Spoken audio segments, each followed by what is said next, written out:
Still have 2 whole minutes left. Goodness. What is this? Right, early. Early? Go figure. Hi guys. How's it going? It's Friday. Jellies, yeah. This is gonna be a weird recording because I'll be reading the chat, but we can't hear what anyone's saying. Please don't explode. Okay. I made a drink. It's nothing fancy. It's like Gatorade, basically. The reason I chose this cup is so that I don't dip my paintbrush into it, because that happens. Can you guys hear me okay? Hello, hello, hello. Hello, India. Hello, Spastic Meerkat. Hello, Bear. Benti says yes. Thank you. Excellent. So, oh, you have news. Let's hear it. Let's get all the news-related things out of the way before we start. I'm going to unwrap my canvas. I'm using a 16 by 20. You don't have to use a 16 by 20. You can use anything that can go portrait-wise. It's not a strict rule. Hello, Emily. Hello. Nice little hello emote that I made. I need to make more of them. What's your news, Bear? He's probably typing, and I'm saying, what is it? I just realized I'm not gonna have the music on because I'm recording it, and I want a redundancy recording through Twitch, so I cannot play music. I could just on purpose choose something that is definitely DRM free. I don't really want to risk it, because if my regular OBS recording doesn't work, then I don't want to be stuck with, I mean, this recording, you guys, whatever, a long time coming. The Wacom tablet came in today. You got your daughter an Adobe Cloud subscription. OMG. I'm so excited.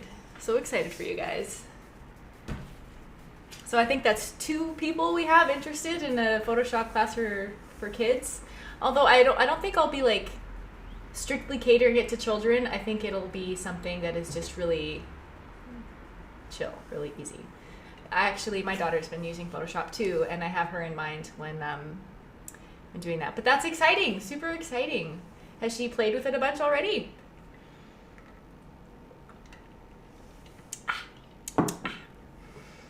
Oh yeah, I also can't have sound because, music, rather. I can't have music because when I do the edits for this class, it'll be all choppy. So if I do add music, it'll be after. So I'm going to turn off the music now because it's 7 o'clock, 7:01. Just installed this. He's playing with it now. Excellent. I will say that once the class starts, which is 1 minute ago, I will not be addressing too many chatty things in the chat. I will be focusing on the directions. So is there, hopefully, if there's anything else you guys need that's like admin-wise, welcome.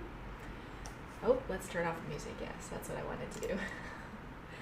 I'm kind of, yeah, so feel free to play your own music. You go back to your corner now and be quiet. No, if you have questions, please feel free to ask them. We do chats at the break. Normally I take a break 1 hour or 1.5 hours in, depending on how advanced we are in the class, how far along we get.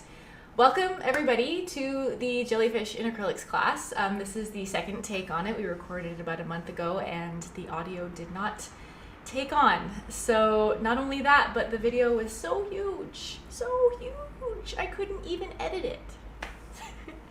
So, welcome. Yes. Hi. Hello. So we're doing this again, but on Twitch. So I figured it was a good opportunity.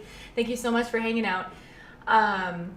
Good opportunity for you guys to see what an actual paint class is like from beginning to end. It does run a little bit differently than my regular Twitch streams, which happen on Tuesdays and Thursdays and some Sundays. I am changing up my Sunday schedule, by the way. Just some housekeeping stuff. Sundays will be every other Sundays, and possibly we'll see over the summer once my kids are out of school and we start hopping around. So yeah, so it'll run a little bit differently than my Twitch streams. Regularly on my Twitch streams, I'm always watching the chat. Normally a full paint night. How long is the full paint night in 1 hour sessions?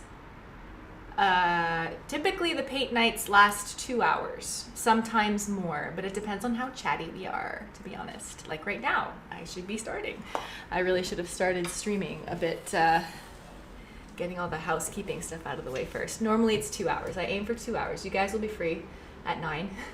And if you're not finished by 9 o'clock, I will keep going, and I will be putting this recording up on YouTube.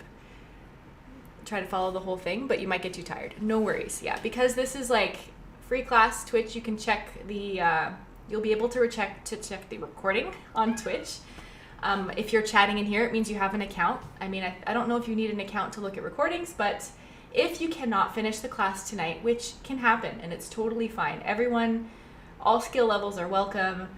This is a little bit more challenging than my typical classes, but that's I do break everything down. Hopefully everyone will leave with a finished product. And if you cannot actually complete it, like I said, the recording will be up either on Twitch, you can check it out, or I will be putting it on my YouTube channel, which I have the stuff here. Socials.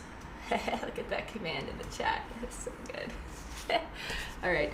So this is what I do for my classes. I make these awesome 4-step plans. So what we will do first is attack the background. That's what we always start with, is the background.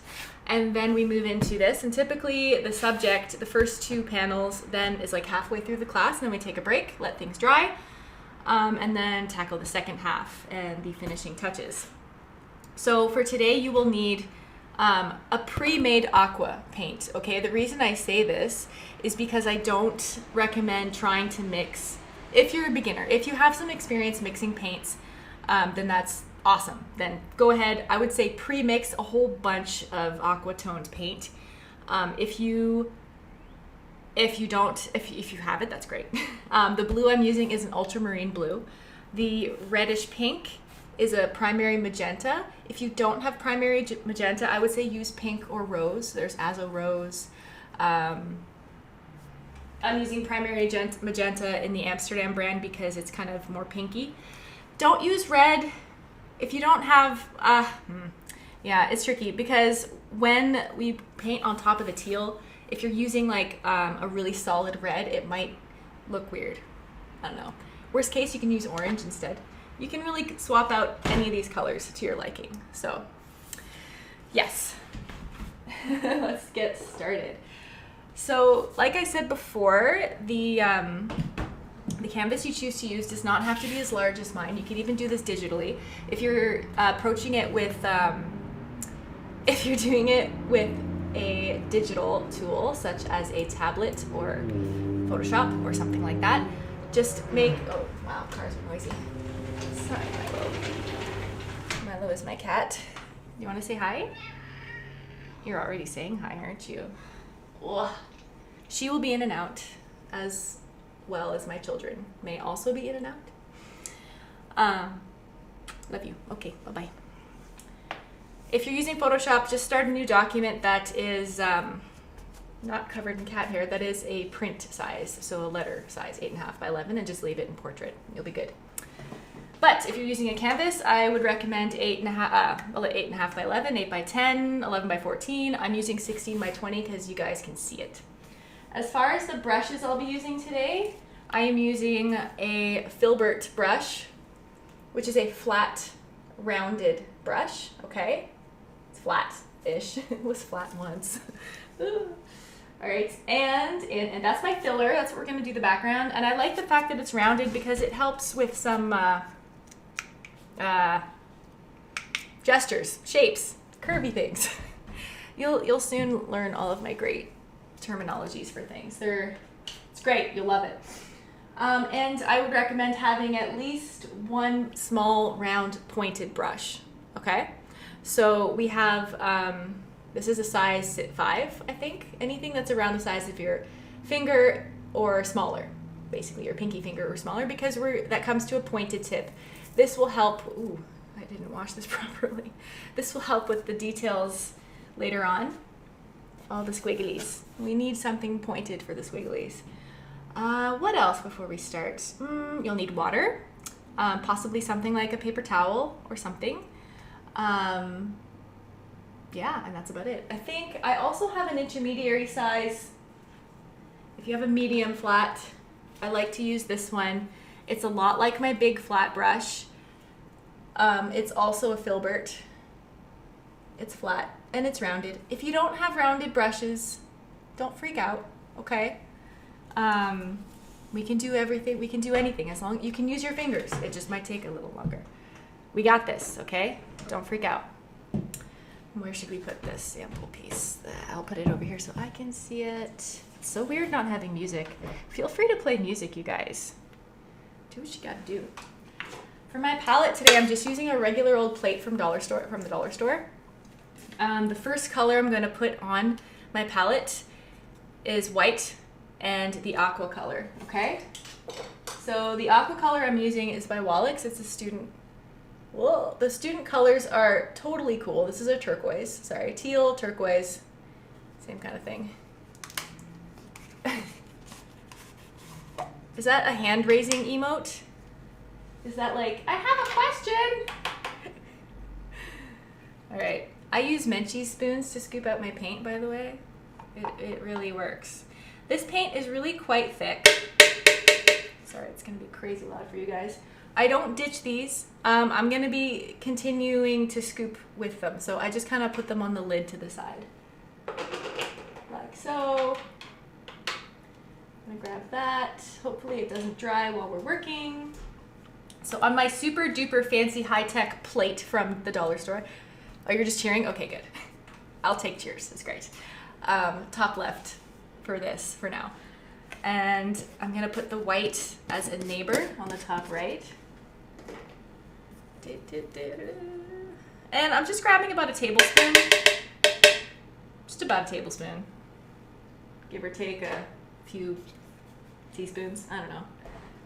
We're only gonna take out these two colors for now. And the reason I only take out as few colors as possible is because I don't want them to mix just yet. I also don't want to I don't want them to dry because I want to assume that not everyone has all of the fancy palettes, but if you do actually have actually I'm gonna go grab it real quick, a spray bottle. If you have a spray bottle, it really helps to keep your paints, to keep them workable.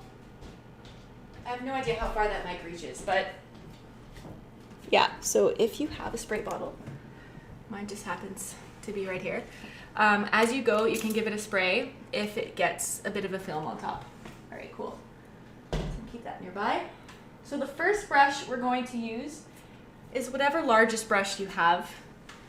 Well, I shouldn't say that. I mean, you might have a giant roller, and I guess you could be using that, but I'm using my large filbert. And we're going to work our way from the top left to about the first third, the top third of the painting there. So I'm going to show you once where we're aiming for. The top left panel. That's what we're aiming for, okay? So to let you know. Filbert is so great. I know. The name, I thought that it was unique to my brush, and when I bought it, I'm like, oh, my brush has a name. I'm trying to prop this up here. I bought this brush a few years ago, several years ago, when I first started going freelance as a present to myself. It was like 40 bucks. I'm like, how are paintbrushes that expensive? But now I know why. It's because they last forever if you take care of them. They're super durable. And I thought that the Filbert name was just unique to this brush, but it's actually the fan shape. It's like a thicker fan. It's not an actual fan brush, but it's the rounded brush that goes out a little bit and then it's curved. So yeah, so I'm gonna grab, for the first color, for the top left, I'm gonna take some of the turquoise or teal, let's just say turquoise, and I'm gonna put it between here, and I'm mixing it about equal parts white, equal parts teal and white, like that. You guys see okay? Yeah, decently enough. like so. So yeah, it turns out you can get filbert brushes in all sorts of sizes. So when I went art supply shopping, I totally grabbed a whole case at Wallach's of just filbert brushes, and it made me very happy. But then also kind of sad because now I have to like name my brushes in a different way. Anyway, I've spent a lot of time working my paint. This is because I want to get even, I want to have it evenly spread in the brush, okay? I don't want it to be too thick, and I want to keep the shape of the brush. So I'm gonna go do some curve motions from the top left corner. I'm gonna make a little quarter circle that's about, I'd say 1, 2, 3, about like a fifth maybe of the top of the canvas. We're gonna be blending this in stages. So the first color is a half-half mix of the turquoise and white, and then I'm going to slowly keep adding a little bit more turquoise to this shade, and it's gonna get a little darker. And when I do that, I'd like to keep it closer to the closer to the left, so that so I can keep track of like, okay, my lightest light's on this side, and I'm going darker as I go further to the left. You can see it's slightly darker, but not by too much. And when I do this motion, I'm kind of overlapping a little bit to the previous layer that we did, but not too much. And then I'm going to continue to add a little more turquoise in stages. Now, what I'm trying to do is I'm trying to keep the motion to be a little circular, and you can tell here I'm using the same motion. And like if you were using a smaller brush, it might be harder to actually get this motion going, or if you're used to painting in small dabs, that's okay too, as long as you're getting the progression from the lightest light to the darker teal. I'd say keep going until you have something about around the purest teal. When you get to just about, I'd say a third, I think we're already at a third, just about a third of the way down. Like that. Like so. And at this point, the turquoise. Oh, don't forget to paint your edges if you want. You don't have to, but if you want to give this to somebody as, you know, like a birthday present or a Father's Day present, they don't have to frame it if you get all your edges in, right? Okay, so up to this point, we've only been using, I haven't washed my brush, and I'm not used to, actually I don't wash my brush very often if I know I'm gonna be continuing to work in the same color family. At this point, I haven't added any additional white to my brush in a while. I've only been slowly going more and more to using the turquoise. And at this point, the only thing on my brush, if I test it here, should just be pure turquoise. And if this is a kind of texture that you're seeing, this airy kind of texture where you can see the canvas underneath, again, this will only apply for using real paint or acrylics. It means that you don't have enough paint on your brush. I would not suggest adding water at this point if you're getting this really airy texture. Just go ahead and add more paint. You should be able to move the paint around, but not so much that you can see a huge amount of texture. Because we're still working the background, I do not want you to put so much paint that it's like a goopy mess, okay? So make sure, this is why you'll see me constantly brushing and keeping in this motion, this circular motion. I guess it's mostly counterclockwise in this case, but if you keep doing that motion, we're gonna get this illusion. It'll help with the overall movement of the painting. It's creating this like this whirlpool effect. So now we've exhausted the turquoise. I'm gonna add the ultramarine to my palette. Okay, so let's see. I'm gonna give it a quick spray because my plate is super, the paint I use is really thick. It's the Student brand, but it's actually the Wallach Student paint is awesome. It has a lot of body to it. I'm also using Dessert. I have Ultramarine by Dessert here. I buy them in giant tubs for when I teach in person, which I haven't gotten to do in a while. Sad face. Okay. We're gonna need a whole boatload of this color. Okay. Got my Menchie spoon. Check on the chat. Oh, hello, animal. This is a special stream. I know it's late. It already looks watery. Yeah, the colors will help with that. I am recording this class because the last time I did this class with my Patreon subscribers, the recording didn't work out. So I'm doing it on Twitch so that everyone can share in the experience and I get a new recording. So I'm putting the ultramarine, sorry, that's crazy loud, on the bottom left. All right. And then I haven't washed my brush yet. In this case, what I've done is I put it nearby, and I'm going to do next is we're going to be making that slow transition, if you remember from our sample picture, from the turquoise to all the way, the teal turquoise here, mix, blending, all the way to the bottom. Now, in a previous version, I went even darker in the bottom right corner, but we'll see how it looks when we get there. This canvas is very awkward. All right, so I haven't washed my brush yet. I'm gonna reload it with the turquoise, like that, just to kind of freshen up the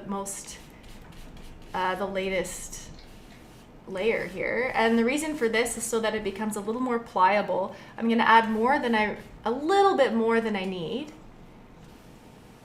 like that. So that when we add the ultramarine, it'll blend in a little bit better, more easily. Okay, so now we just did a layer of pure turquoise. We have an intruder. Hey buddy, I'm teaching you a class, so if you need something, go bug your dad. Are you gonna cut this part? Am I gonna cut this part? Nope, you're in it now.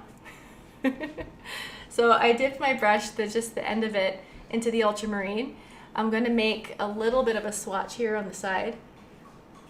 I'm not going to, what I like to do when I mix colors is something to keep in mind with acrylics. You need to keep your primary swatches kind of untouched. Here it's a bit messy, but the reason for this is that this is like your color source. It's your well of color. Okay, so this is like your source. You don't want to mess it up by like jumping right into the middle to grab some of that, because you don't know when you're gonna need it again, and it takes time to go grab it from scratch again from the container. So when I know that I'm going to be mixing a color, I drag it down a bit on my palette, and then you get this natural like looking color wheel. You have your primaries with the sources in the corner, and then you have all your mixy colors in the middle. Now, as you can tell, ultramarine is crazy strong. It's a really intense color. It's very heavy with pigment. So even if I did an equal part teal, turquoise to ultramarine, it's still going to be primarily ultramarine. So I'm going to keep trying to lighten it. I'm going to grab more chunks until I get what looks like would be the next step. A splotch would have, yeah, a splotch of paint. Yeah, swatch, splotch. It's all good. All right, so now I have kind of like a medium between the two. I'll test it on here. It's a little dark, but we might be okay. If yours is crazy, crazy dark, you can always wipe it off, or you can let it dry, or you can try covering it. It's really up to you. But remember that our goal, this is the halfway point. You don't want it to be solid ultramarine at this point. You just want it to be kind of like in between. Now I still have some white on my brush, so I probably should have washed it. Scrape it off. Sometimes I tend to have two colors. If your brush was like still totally filled with white and turquoise, feel free to wash it. I'm just a bit on the lazier side when it comes to mixing paint. What I'll do sometimes even is have one side of my brush one color and use it like that, and then flip it over and use the other side for a different color. Yeah, swatch. Those were the watches back in the day. They were swatch watch. I'm just used to the terminology from digital art too, because I use Photoshop a lot.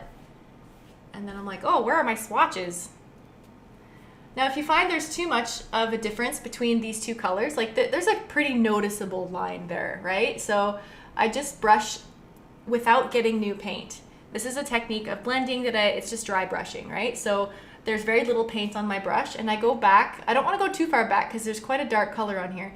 I go back a little bit and I drag it between that border where it's really a defining line there. I don't want it to be super, we should probably super duper get moving because it's already like 7:20. That's okay. I will be here till it's done, but I know not everyone can. So I'm gonna keep pushing it down. This is still kind of like a half turquoise, half ultramarines color. I was gonna say splotch. Splotchy splotch. Still about halfway. This is a big canvas though. It takes me a little while. Again, keep in mind the direction of your strokes to help it still look like water. If you start attacking it in different directions, it won't have that, yeah. It won't have that effect. 24-hour stream hype? Oh my gosh, no. I couldn't last. Even after how long are my streams typically? I stream Tuesday, Thursdays from 10 to 2, and I have not a 1 hour break, like a half-hour break for lunch. I had to count on my fingers. That's like 4 hours, I think. Even after 4 hours, I'm so tired. I imagine if I wasn't talking the whole time, I could probably go for longer. Oh my gosh, 4 hours is, yeah. Eloquent says she's here for all of it. Oh yeah. All right, so now I've gone into the pure ultramarine. It's so intensely beautiful, this color, you guys. It's so nice. Ooh, ooh, ooh. So I kind of saved it for the edge of the canvas here. At the bottom right corner, where we might darken it even more. Oh, I forgot about my tasty drink. Amsterdam paint sucks. Oh, it depends. Some of the colors are really nice. I just realized that I'm not listening to music and I can't hear you guys talk. So there's absolutely no reason for me to be wearing headphones right now other than like security reasons. I find it's kind of nice because I have the noise canceling on and I won't hear the sounds of my household. Anyway, Amsterdam paints aren't that bad. I do use them for their vibrant colors, but I don't use them as coverage colors in that sense where I don't use them to cover large areas of like a priming color, you know? You feel safe with them on too? Yeah. And you guys feel free to play music in the background. The reason I'm not playing music today is because I wanted to have a redundancy in my recordings. I'm recording through my streaming software, which is OBS, and I'm also recording through Twitch automatically. But if I ever need to, because I'm so paranoid now from this class not getting recorded properly, I want to make sure that if I need to edit Twitch's recording, that there's no sound. I mean, that there's no music in the background. Also, they will mute me if I have a song that is copyrighted. So let's just avoid all of that by having no sound. I mean, no music. All right, so pretty much the bottom quarter of my whole canvas is pure ultramarine. At this point, this side of my brush still has some teal and white on it, but I've only been using this side, okay? So, but yeah, I'm going to go all the way to the bottom corner, and then I'm gonna grab my magenta paint. Not yet, in a minute. I'm gonna grab the magenta because I don't like using black. You guys, if you've painted with me before, I don't usually use pure black paint because when you use pure black, it has a bunch of different primaries inside of it. Basically, the company that made it mixes black paint from scratch. But if you want to give the illusion of something getting really dark on the canvas, you want to use what colors you have available to you. And if I was just using blue, if I randomly introduced pure black, it's gonna stick out like a sore thumb. It won't be easy to blend. So what I like to do instead is use a complementary color. It helps darken things without deadening them. So if you want to keep things vibrant, I'd say use a complementary color. And I mean, red, technically it's not the complementary of blue, but it has elements of red and so does orange. So this is my primary magenta. I put it in the bottom right corner. I'm gonna dive right in with my brush. Just go for it with the dark blue side since I haven't washed it yet.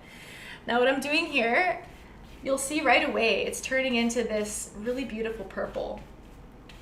And this is one of my favorite color combinations. If you've seen any of my other work, you'll know that I use these colors all the time. I'm very partial to this palette. Primary magenta with ultramarine blue just makes the most gorgeous purple. I love it so much. And it darkens things without deadening them. So you still have a vibrant color on the bottom there. It makes a really nice deep purple. Now, even my ultramarine isn't a super good coverage paint. You can still see some streaks of white. And the more you add of the ultramarine, the more coverage you'll get. But we don't want to be painting on it all day, right? So I'm going back and forth with it. I've added some ultramarine to my brush. And now I'm kind of going away from that magenta corner. I just did the bottom right corner, and this again is to mirror the top left corner to give that illusion of depth. We've got this swirl going on, and really, if you're happy with this, you can do whatever you want on top of that. You can use it as a background for whatever you like.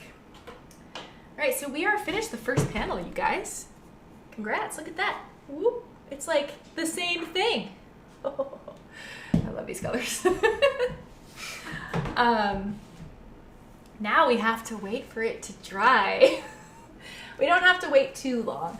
I would say to have a break now, but I'm not gonna, let me see, it depends, because this for me is already dry. And the next step we're going to do is actually the bell of the jellyfish, the head. When I refer to the bell, I mean the curve. So this is what we're going to be doing next. So as I let this dry, the bottom right corner is going to be very wet. We just finished it. The mid-range area might also still be pretty wet, but anything we did with turquoise and white should be dry. And if it's not dry, you can do the good old, what we do in our paint night classes in person, which is just straight up pick up your canvas and fan your neighbor. So we don't really need to do this right now because our canvas, the areas that we're working next are actually quite dry. But if you're really stuck, I've seen people take hair dryers. That also works. If you're somewhere where it's sunny right now, you go outside and you put it in the sun and it will dry. Sun is setting here right now. It's probably gorgeous on the other side of the house, but I'm glad we still have some natural light to work to. Okay. I will take this opportunity of waiting for paint to dry to welcome again any newcomers and let you know that, okay, so I do teach these classes every month through Zoom. So the Zoom environment is a little different. Obviously, I can see your faces, you can see mine, we can hear each other, you can show me your paintings as you're working on them, you can ask questions, ask for feedback, anything like that. I wonder if I've actually made a command for that. Yes, so you can actually register for the next class if you're interested, and it's the forest class, which I have real quick. Sally's asking, don't hair dryers cause the paint to crack? If you use them lightly, just for a little bit, and not on the super hot setting, then it should be okay, because you're just simulating a breeze, really. So the painting we're doing next at the end of May that we've chosen is based on this piece. If you can't see me, the other side, this piece here. It's a forest, and it's got some fairy lights. It's like a mystical forest. It's actually a lot more green than this, but my camera is definitely, the light outside is more blue right now. So that's the one we're doing in a couple weeks. Here's the little sample we did last week of it. There we go. That's a bit closer to what the actual colors are going to be. It's quite simple. It has 3 layers, and it's got the very back background here, and then the forest, and they're very easy. Where the foremost layer is actually black, for real black paint, in silhouetted trees. So it's really a lot easier than the one we're doing tonight. So if you feel intimidated by this one, the one I'm teaching in a couple weeks will be a little bit easier. And again, those classes are included if you are a Patreon subscriber, which I popped the link in the chat. If you click there, the lowest tier for Patreon is $2 a month, and you're automatically registered in all these classes. You get an email with the Zoom link right before the class starts.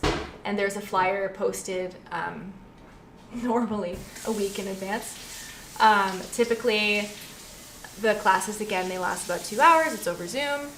Yeah, they're a good time. It's fun stuff. All right, I think we're good. This middle layer, it's still a little tacky.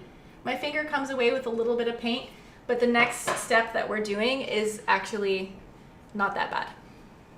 Like it's not gonna blend in. We're gonna be using our pointed round brush next, okay?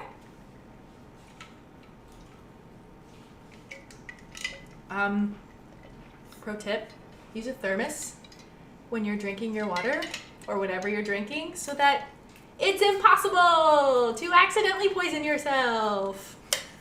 You won't get poisoned by acrylic paints, by the way. The only thing you don't want to... Pardon me? It'll just taste really bad. I have done it a couple times. It's not great. I don't normally keep my tea after I've dipped it. The only thing you don't want to do is dip your brush in solvents, right? So, but we don't use solvents in acrylics, so we're okay. It's water-based. You'll be fine. Yeah. All right, so for the next step, we are going to be doing this jelly head right there. It looks kind of like an eye and in the upper middle of the canvas. And we're going to start off with the rounded pointed brush. And I dipped it real quick in water first and shook it off. And I'm going to be using white, but I'll grab it from the edge. And when you're using the rounded point brush, I would recommend twirling it in your palette, like so. That way you get to keep the shape of your brush to a pointed tip. You don't want to be like jabbing it in the swatch and then having chunks of paint come off. You don't want that, because then you lose the shape of your brush, and it's like, why are you even using a pointed brush if you just did that to it? So, and the reason I dipped it in a little bit of water first is because I actually don't want pure white. I want a bit of a lighter touch, because the next step we're doing is actually more like an underpainting, which is like a sketch layer underneath the paint that will go on top of it. So again, you don't have to worry too much about it being super accurate. We're eyeballing the next step, okay? All right. So I'm gonna have this, let's see if I can have it nearby. You guys can see it. Sometimes I know it helps to see both at the same time, at least for this step where we're going to be drawing a bit.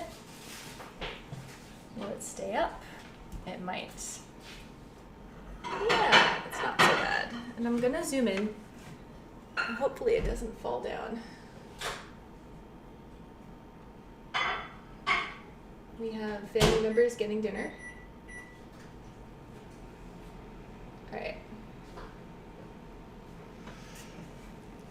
Hopefully that's a little bit better. Jellyfish. Right. Jellyfish, yes. Jellyfish. It's that painting. It is that So painting. why is there a clothing hanger on the cutting board? Oh, I was cleaning out your brother's room, and I found it on the ground. And he doesn't even have a thing to hang clothes in his room, so he doesn't need it. Okay, so for this next step, you're going to kind of measure where I'd say about a third. If you were to split your canvas up into the, using the rule of thirds, which is just basically 1/3 here, second third here, imaginary line going down this way and this way, and then again horizontally. Those are your thirds. So if you were to imagine those lines, our first dot for the curve of the jellyfish will be around here. I'm just going to do a dot right there. And then the second dot, I want a little bit, if you're using the same size canvas as I am, it's kind of like the top, it's a bit higher. And I'm going to say the top quarter, the bottom corner of the top right corner. Right? I know it might be confusing, but basically as long as they're far enough apart, that's going to be the bottom, that's going to be this bottom rim of the bell. I just realized you guys can't see the bell. Like that, okay? That works. And now I'm gonna do another 2 lines, which are kind of framing. If I were to have this as like a crosshair, like a little X, these 2 would be the extremes on that side, and then I'm gonna do one as if it's a curve up here, it's around there, and then it comes back down around here. I'm not drawing out the curve yet. I always do little points first as guidelines so that I know where I'm headed. Again, I'm dipping it in water first, lightening it up so it's a bit sketchier. And now I'm gonna join these with a curve. Now, I'm able to freehand it because I've painted this clearly at least 5-6 times by now. I have a steady hand.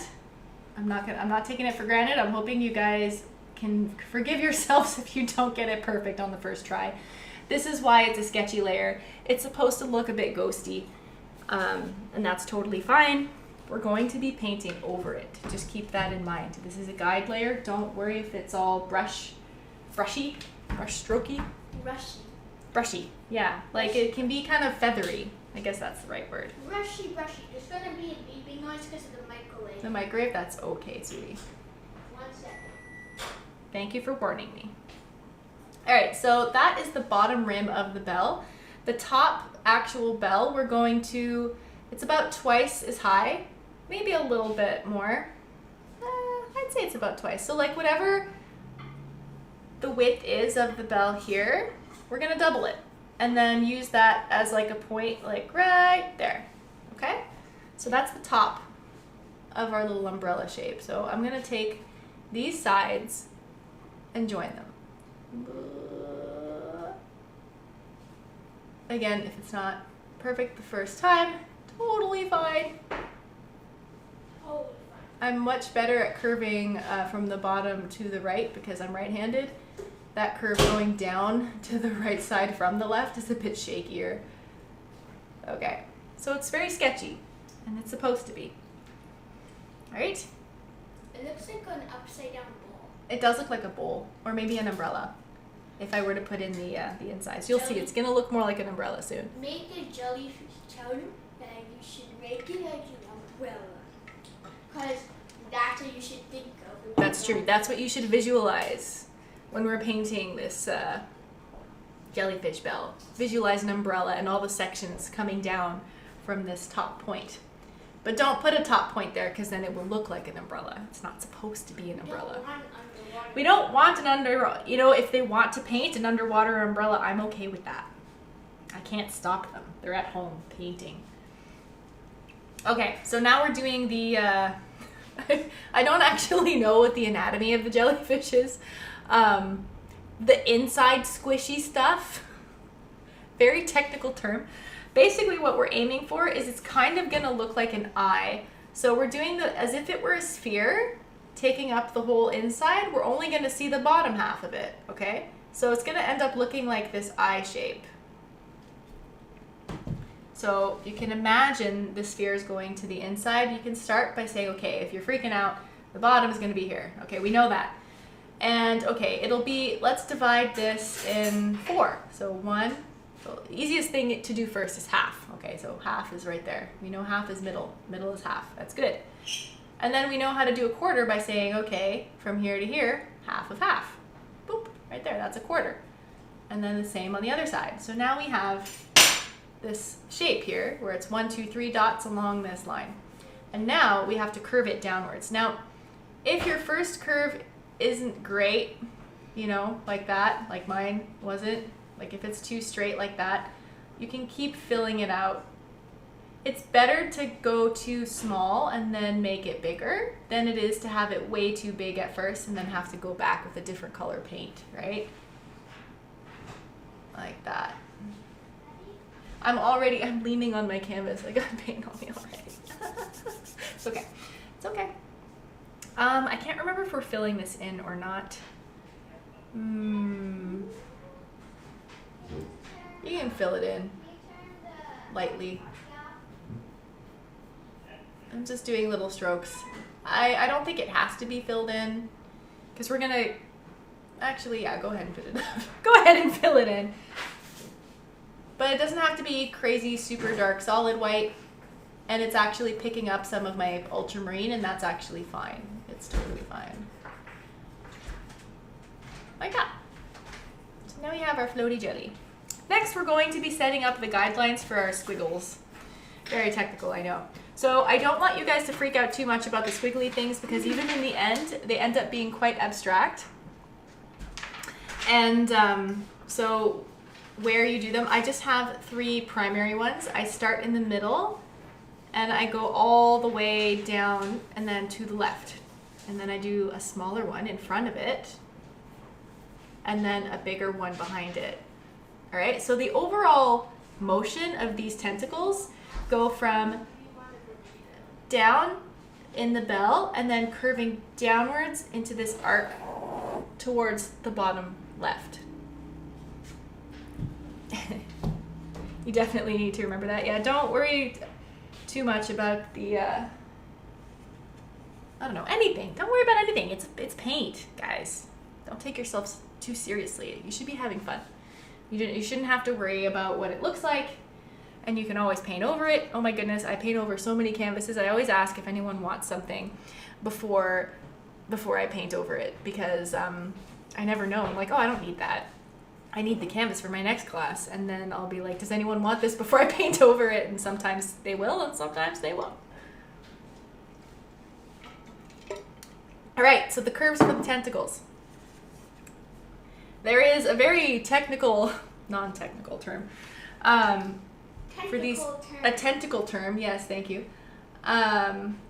So for the first one, I'm going to aim it to go from here down and then curve over to the left. Now, I'm not just going to do a straight curve. There's no such thing as a straight curve. I'm not going to do a straight curve. I'm going to squiggle back and forth while I curve. Now, this might mess with your head a bit, but sometimes if you practice before you paint, it could actually help. It's the motion that I'm looking for. I don't want to test it on here, but anyway, whatever, I'll show you. You'll see. It's almost like a zipper. So I'll just do it. I'm just gonna do it. All right. Do it. This is the middle. Thank you. This is the middle one. I'm gonna go like this, and I'm starting kind of small, and I'm getting wider, and I'm like, oh yeah, I need to start curving now. So I'll make the bottom curves a little bigger because it'll help me along. And I'm still doing this squiggly, and then I want it to get a bit smaller at the end. And if you don't let it get smaller at the end, that's fine. You can even have it trail right off the canvas. No worries. Now in this painting, I really do not go into crazy amounts of detail with the tentacles. I'm not trying to.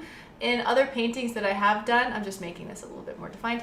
Other paintings I have done, I really go into intense detail with the tentacles, and I pull up references. They look really lacy. Yes, Photoshop is your friend in this. Yes, if you're doing this digitally, it's a lot easier. You could even just, in a new layer, do your squiggles just straight down and then warp it with the free transform tool. It could be fun. Or just use the pen tool. So many ways. So much less stress, right? Not that this is stressful. It's not stressful. Actually, if you mess up your paint and the layer underneath is dry, you can actually just wipe it right off because it's acrylic. So the under layer is actually plastic, right? So I'm going to show you a little thing. Get this cloth wet. If you have a cloth handy, I mean, you always kind of should.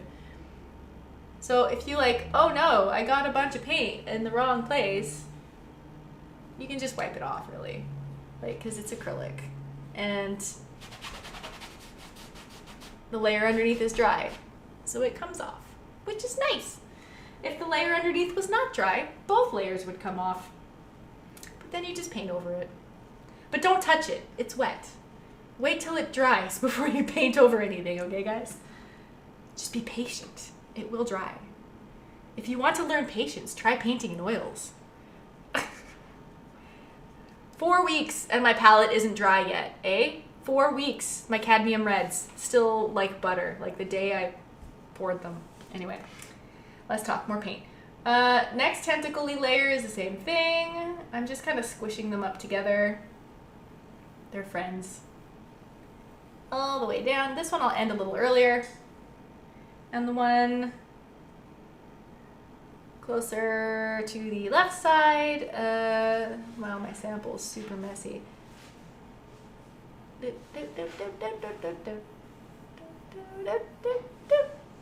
Yeah, squiggles. Basically, we're just trying to occupy this area of the space.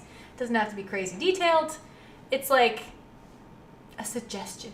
Because if you actually want to go into super mega detail, like our friend Lotusan, who took this jellyfish painting tentacles to the extreme, you can totally just keep working it. And the idea is that each of these are going to be, they're like kind of like fabric or lace. Like if you would look at the real structure of the tentacle of a jellyfish, it's like drapery. So these are actually the bottom rims of the ruffles, basically. So if you look up ruffles, or even if you just look up, and when I say look up, I just mean straight up Pinterest or Google Images. So if you really want that extra help with how it should look, grab references. Really, I use a reference when I paint my stuff all the time. Super duper recommend. Have your references handy all the time. Okay, don't be afraid of references. They're there to help you.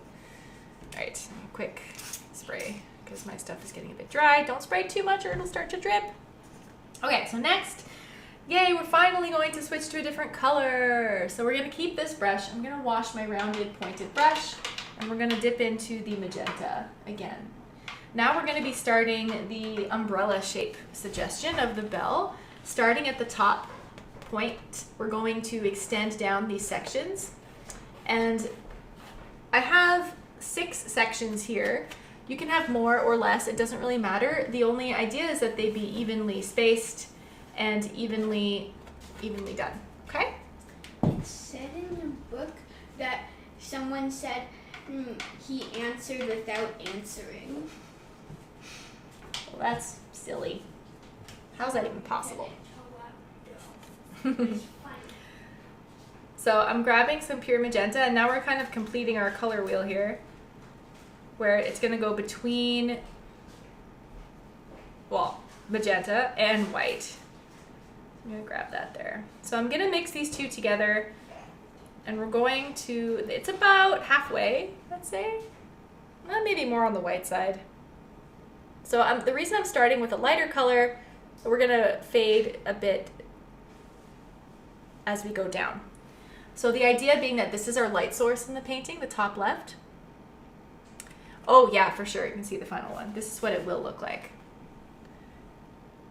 So I have 6 sections there. It starts off on the really, really light pink at the top. And then, actually, I can throw up the image onto our screen there. Also, the flyer is a good indicator we have here. And maybe I'll just stick the flyer up here. Image. Okay. Usually I have the reference image up, but I totally forgot to do that this time around. Yeah, no worries. Oh, that took over the screen. Hang on. Oh. Computer magic.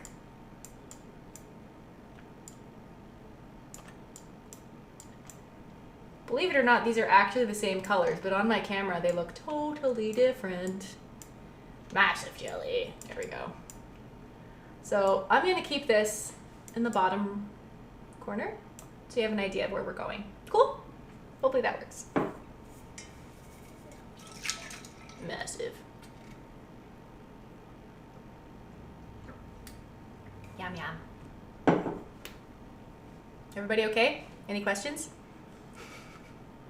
I considered having the Discord chat up, like the voice chat, but I didn't have time to set it up. But that would be kind of a cool function on Twitch if you guys were actually like following along.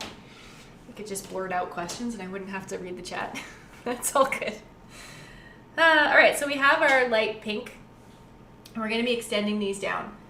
So I have in the sample, I have 6 sections. So I will be doing 6. And again, with 6 it's tricky because we can't just start with one right in the middle. We have to picture that thirds are always tricky. I've always had a hard time with thirds. But so let's just go for it. Okay, we're just gonna do it. Text to speech next time. Yeah.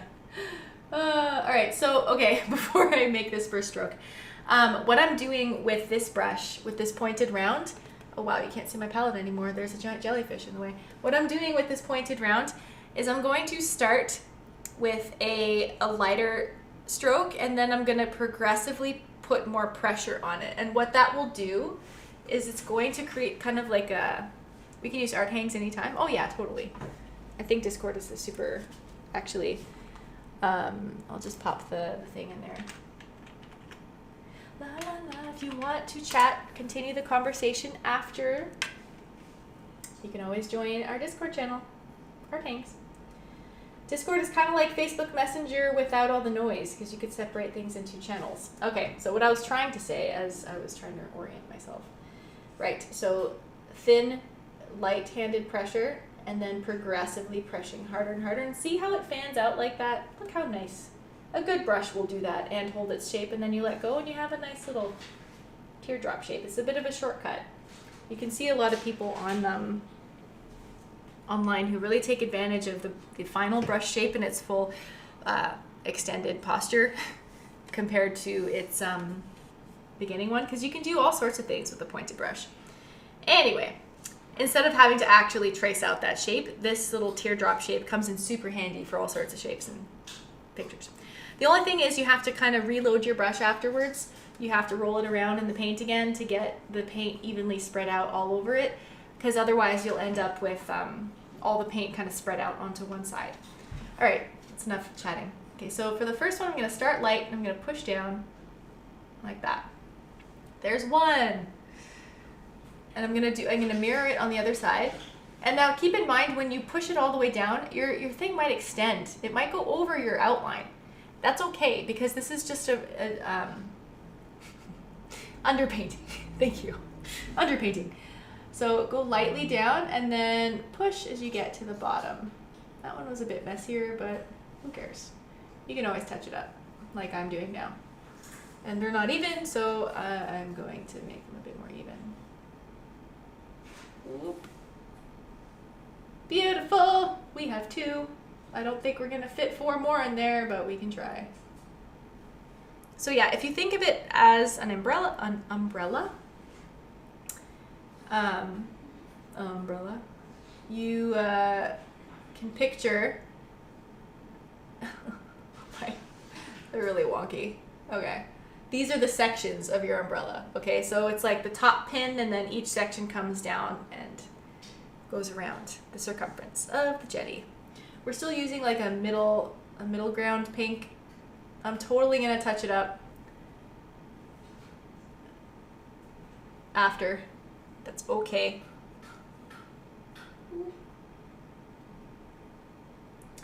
Now, if you absolutely have no background color between your sections, that's okay, because we're going to be going over it after. This is just the background, the backdrop for it, okay?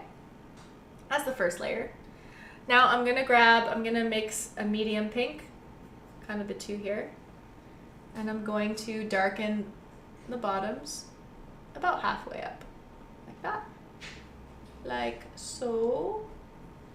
Can't see a huge difference there, but basically we're just trying to create a gradient so that the bottom of the jellyfish sections look a bit darker than the top. You can do this in reverse too. You can just progressively add more white to this magenta as you get closer to the top. And I just did it kind of backwards here, but that's okay. The key to acrylics really is layering. Unlike oils where you kind of have to, I'm still getting used to oils, you kind of have to know roughly what your final painting, you have to kind of block it out right at the start. I'm going a little bit darker to do the bottoms. With oils, it's a bit different, yeah. And with acrylics, it's like you put down a layer, you kind of evaluate it, and then you wait for it to dry and you go at it again.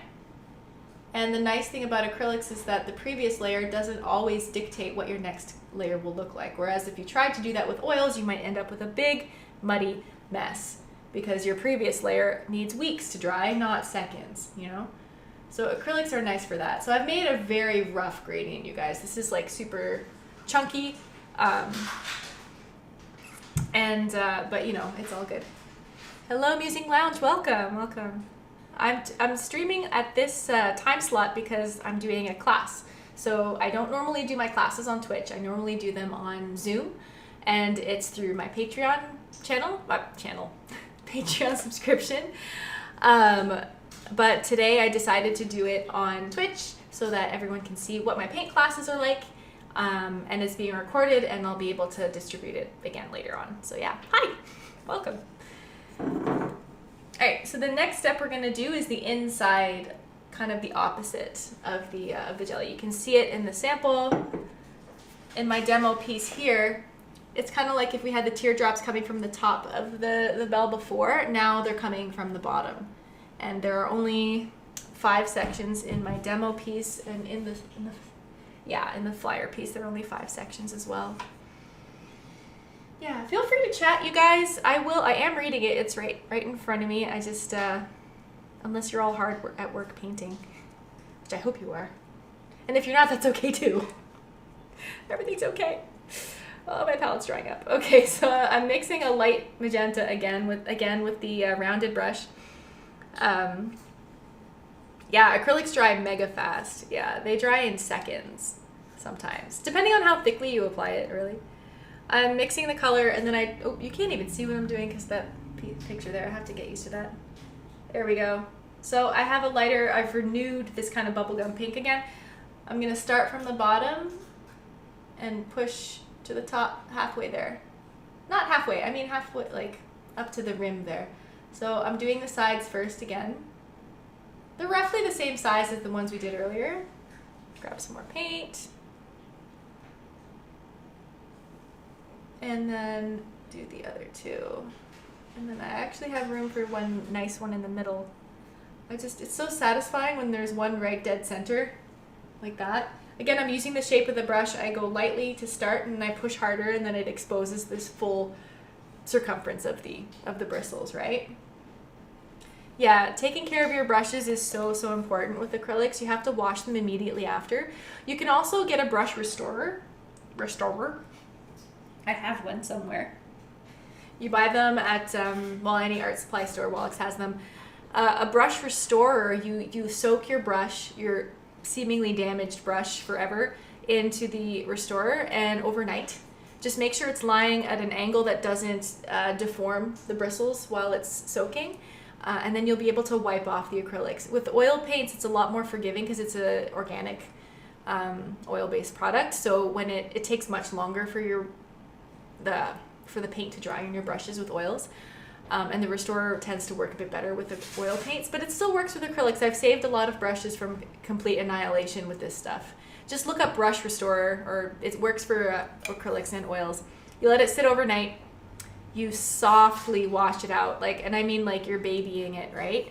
And also, the more expensive your brushes, the longer they will last. But also, I've had some brushes that I got at the dollar store that I still use all the time that are years and years old. So, yeah, go clean your brushes. I will say that it took me years to develop the habit of actually cleaning my brushes immediately after a painting session. Probably now because I know that I'm not going to get to paint again after a session, because I have a very specific time slot for painting now that my kids are at homeschool and whatever, life.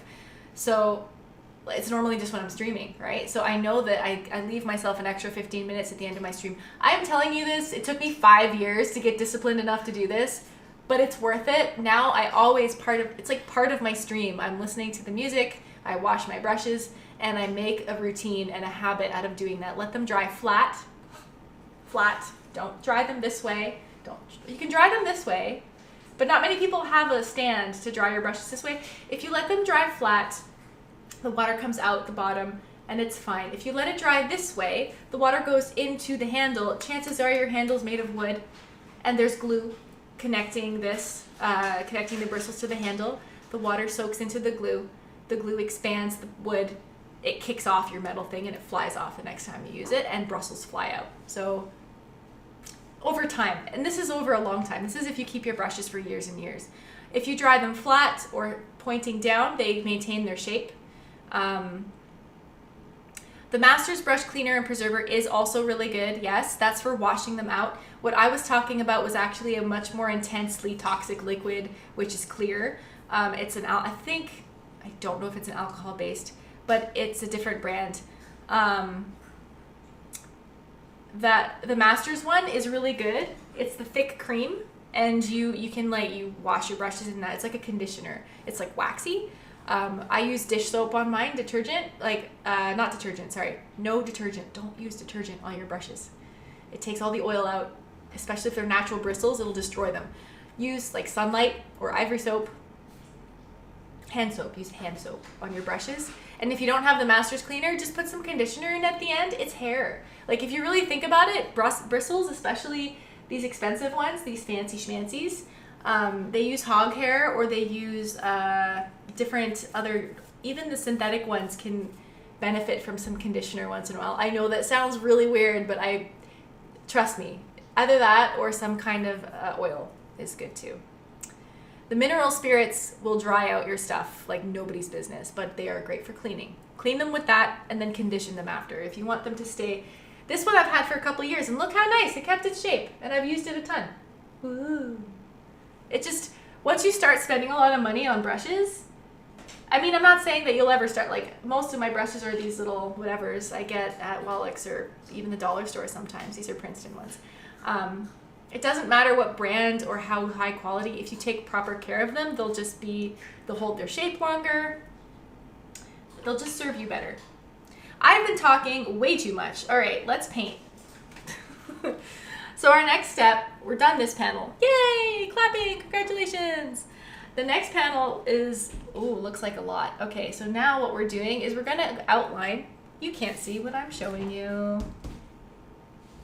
You are more than welcome for the tips. I am full of them. I have been painting for a while. They're mostly all from experience. That's the one. Very few of these things I've actually discovered right away. I really wish I had taken real painting classes, but I haven't. I just have painted a lot and read some books. We're gonna grab the magenta and mix it with some ultramarine.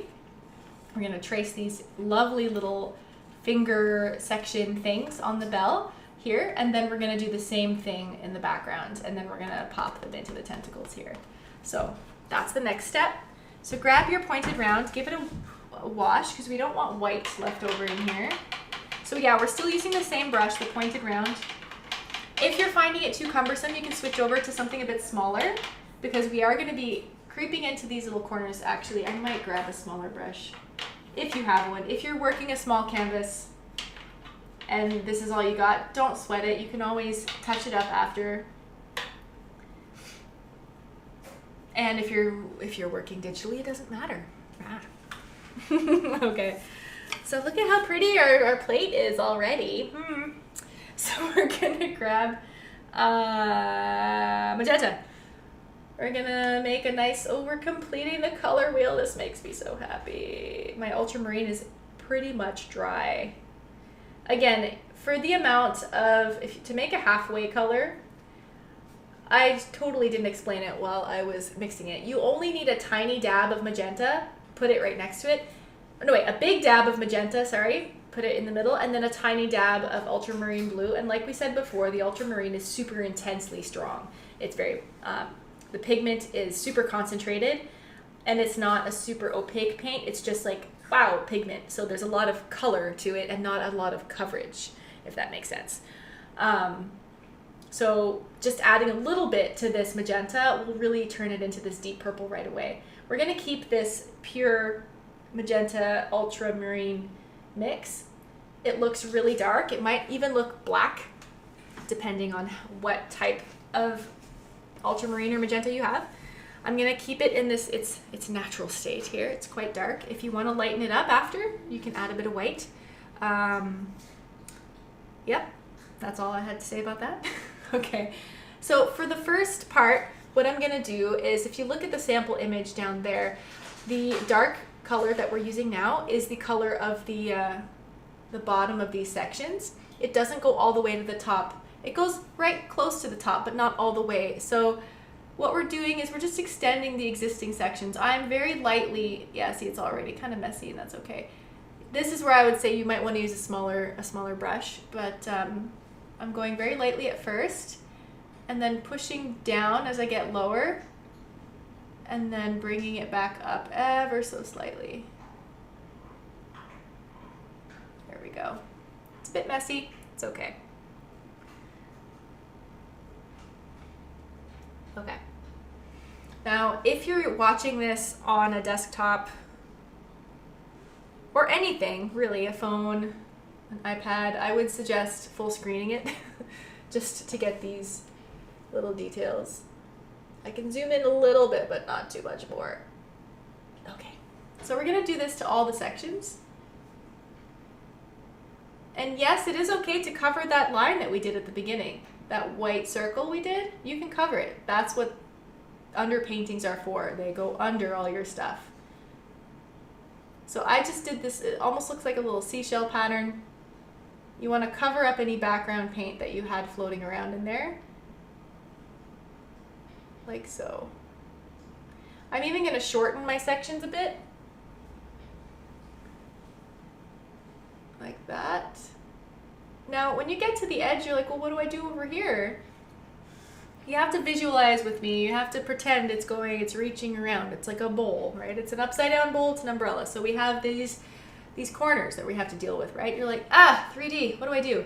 Okay, well, if you have really good spatial awareness, not like me, I do not, because I'm terrible at picturing space in my mind, actually. It's really tricky. That's why a lot of my paintings are really 2D, very pinup-like. That's why I spent a good 10 years only drawing characters with no backgrounds, because I can't imagine a space. Like, it's so hard. So hard to do. Anyway, so from sheer repetition and experience, I know that this kind of comes down to a corner here. I'm just going to cover that corner. And then I'm going to continue my little sections as if they're coming in from the other side. So I'm going to curve the bottom, and I'm going to do a little line that suggests right there. A little section. It might take a few tries. Don't worry, we're gonna paint over a little bit in there. It's okay. I can plane a face though, you know, after how many hours of trying. So hard. And like, I really have only ever done the 3/4 view, like this view. I haven't done like, oh, it's hard. Oh my gosh, so the house piece, yes, I am challenging myself. Just because I can't. Just because I can't doesn't mean I'm not trying, you guys. So I'm trying, I'm learning. The house moving castle piece I'm working on right now, which I'll show you in a second. What's behind it? Oh my gosh, the face planing. Yeah, when you're in it, you're in it. You're in it to win it.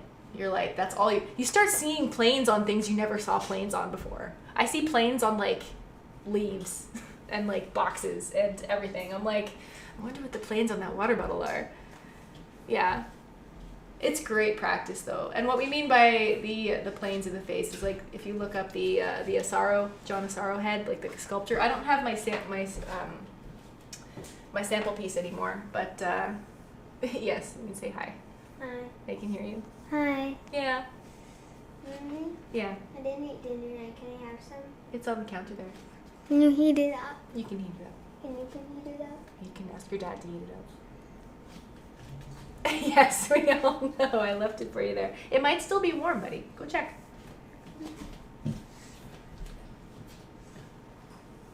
All right, so we're doing these sections here. Asaro. Yeah, the Asaro head. I do have the head in my Instagram. It's the one without the curry. Yeah.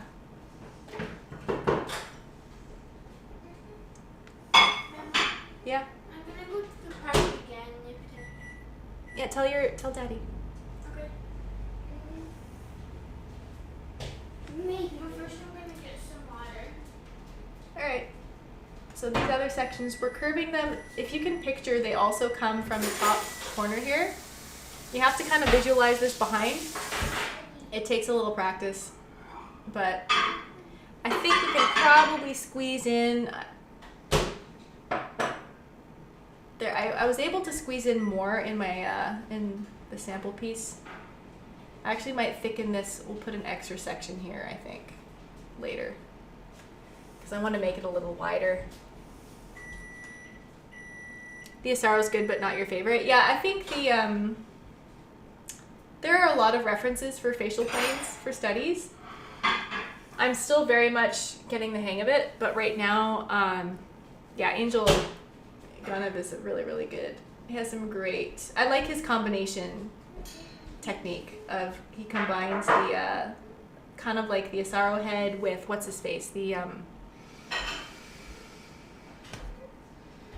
Proco art. Yes, has a different approach, which is like more structural. Yeah, so he kind of mixes the two schools of thought, which is wonderful, because I think the more you mix the stuff that is effective for you, the better you'll learn. And for him, that's just what he does, and he has those two different methods, and I think they mix beautifully. And when I was teaching the portraits class, yeah, I still laugh at that, because like I hadn't ever really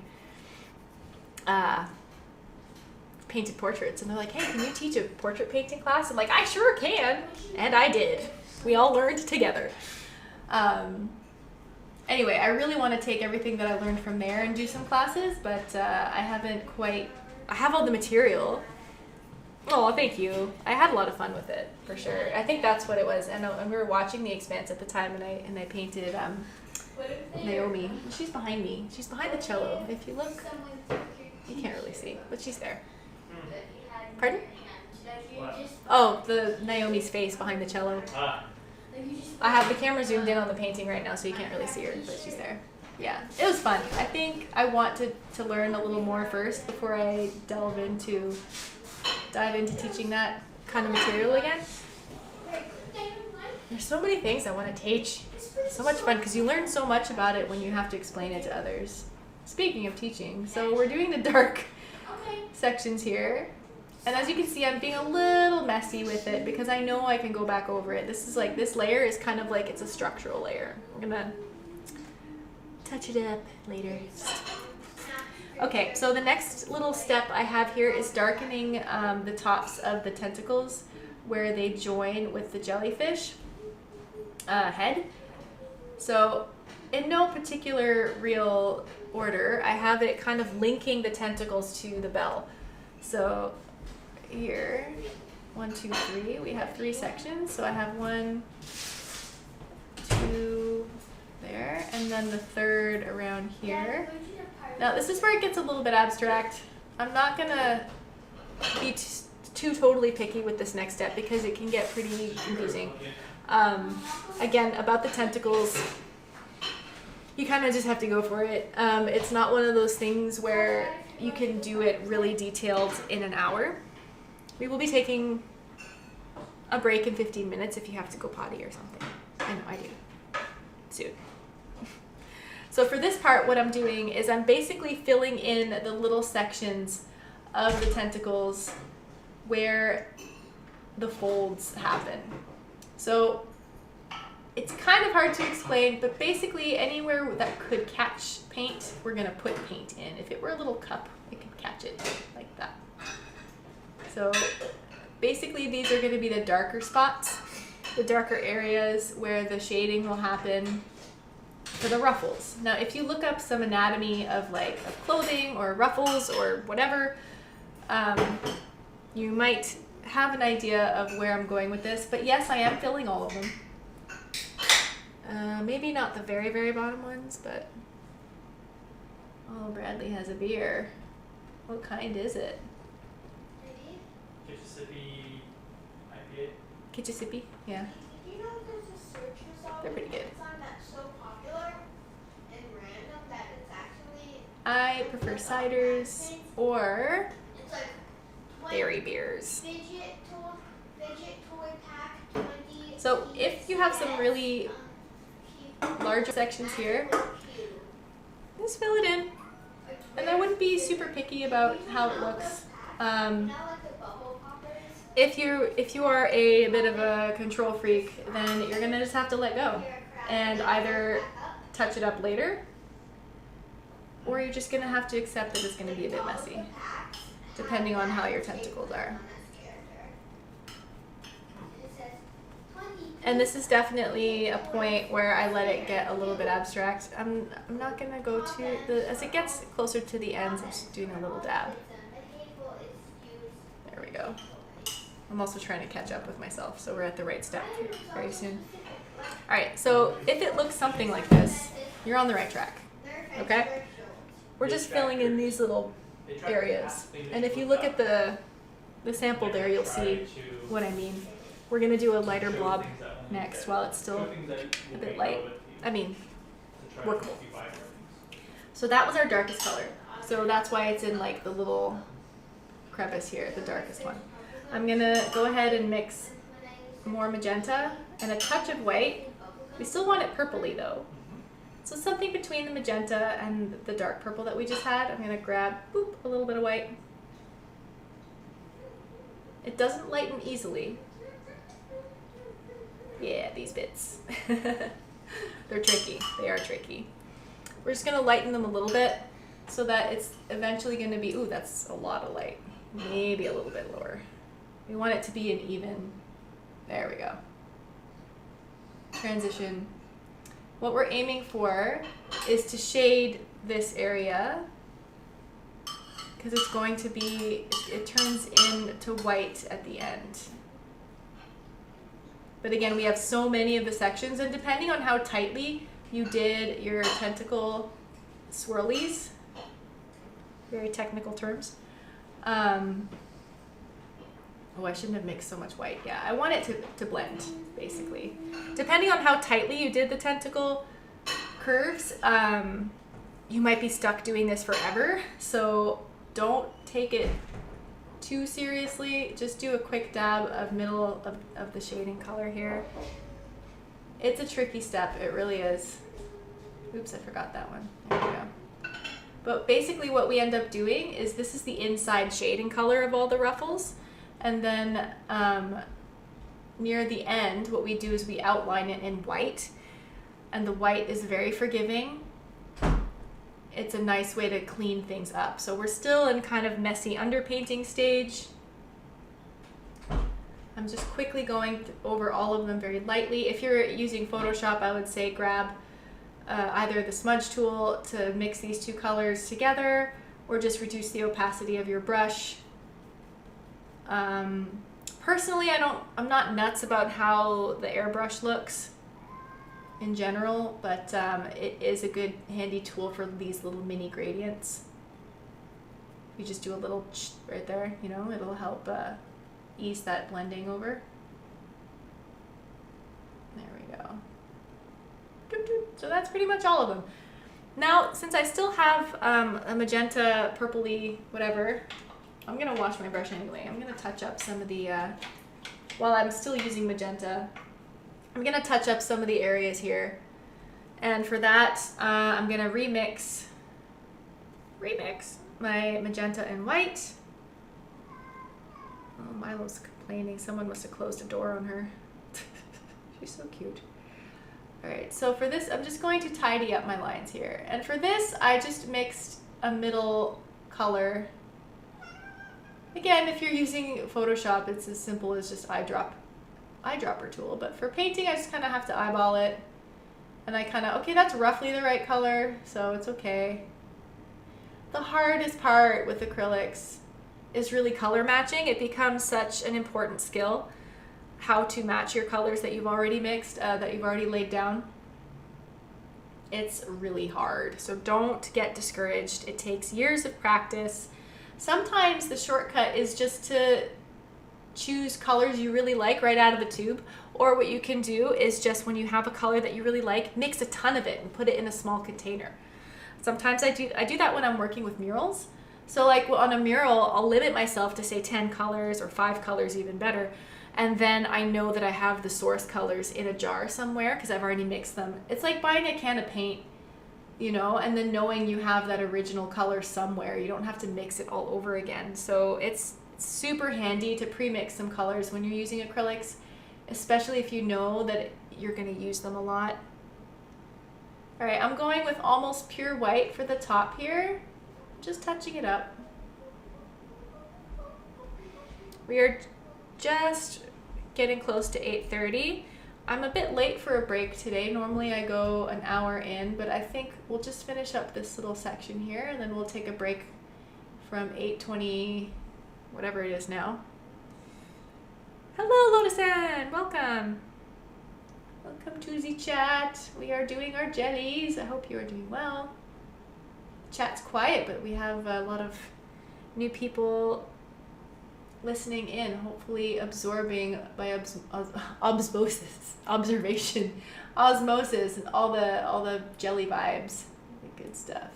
It's fun. I would love to know how many of you are actually painting right now. And even more so, I would love to see what you're painting. I dropped the Discord link earlier, but if you want to private message me on Facebook or Messenger or Twitch, I would love to see any images you have. I will share them. Or I don't have to share them. You can ask me. If you want me to share them, I can. Excellent. All right, cool. So I just slowly blended so that we have it all the way going to a lighter color at the top left. Because again, our light source is up here. It's as if the jellyfish is floating towards the light. So we wanted to have the top of the bell to be lighter than the bottom sections. All right. Now, I'm going to take a quick break. I'm not going to do any more steps until 8:30. I have a 6-minute break. I know it's not really long. Normally it's like 15 minutes, but I also want us to finish up on time. I'm not going to instruct any more instructions until 8:30. So if you need to run and grab a snack or a drink or go to the bathroom, like I'm about to, feel free to do so. Refresh your water. I'm going to turn off the mic, just in case.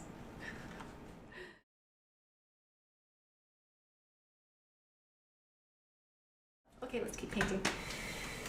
All right, now I start recording again. Break's over.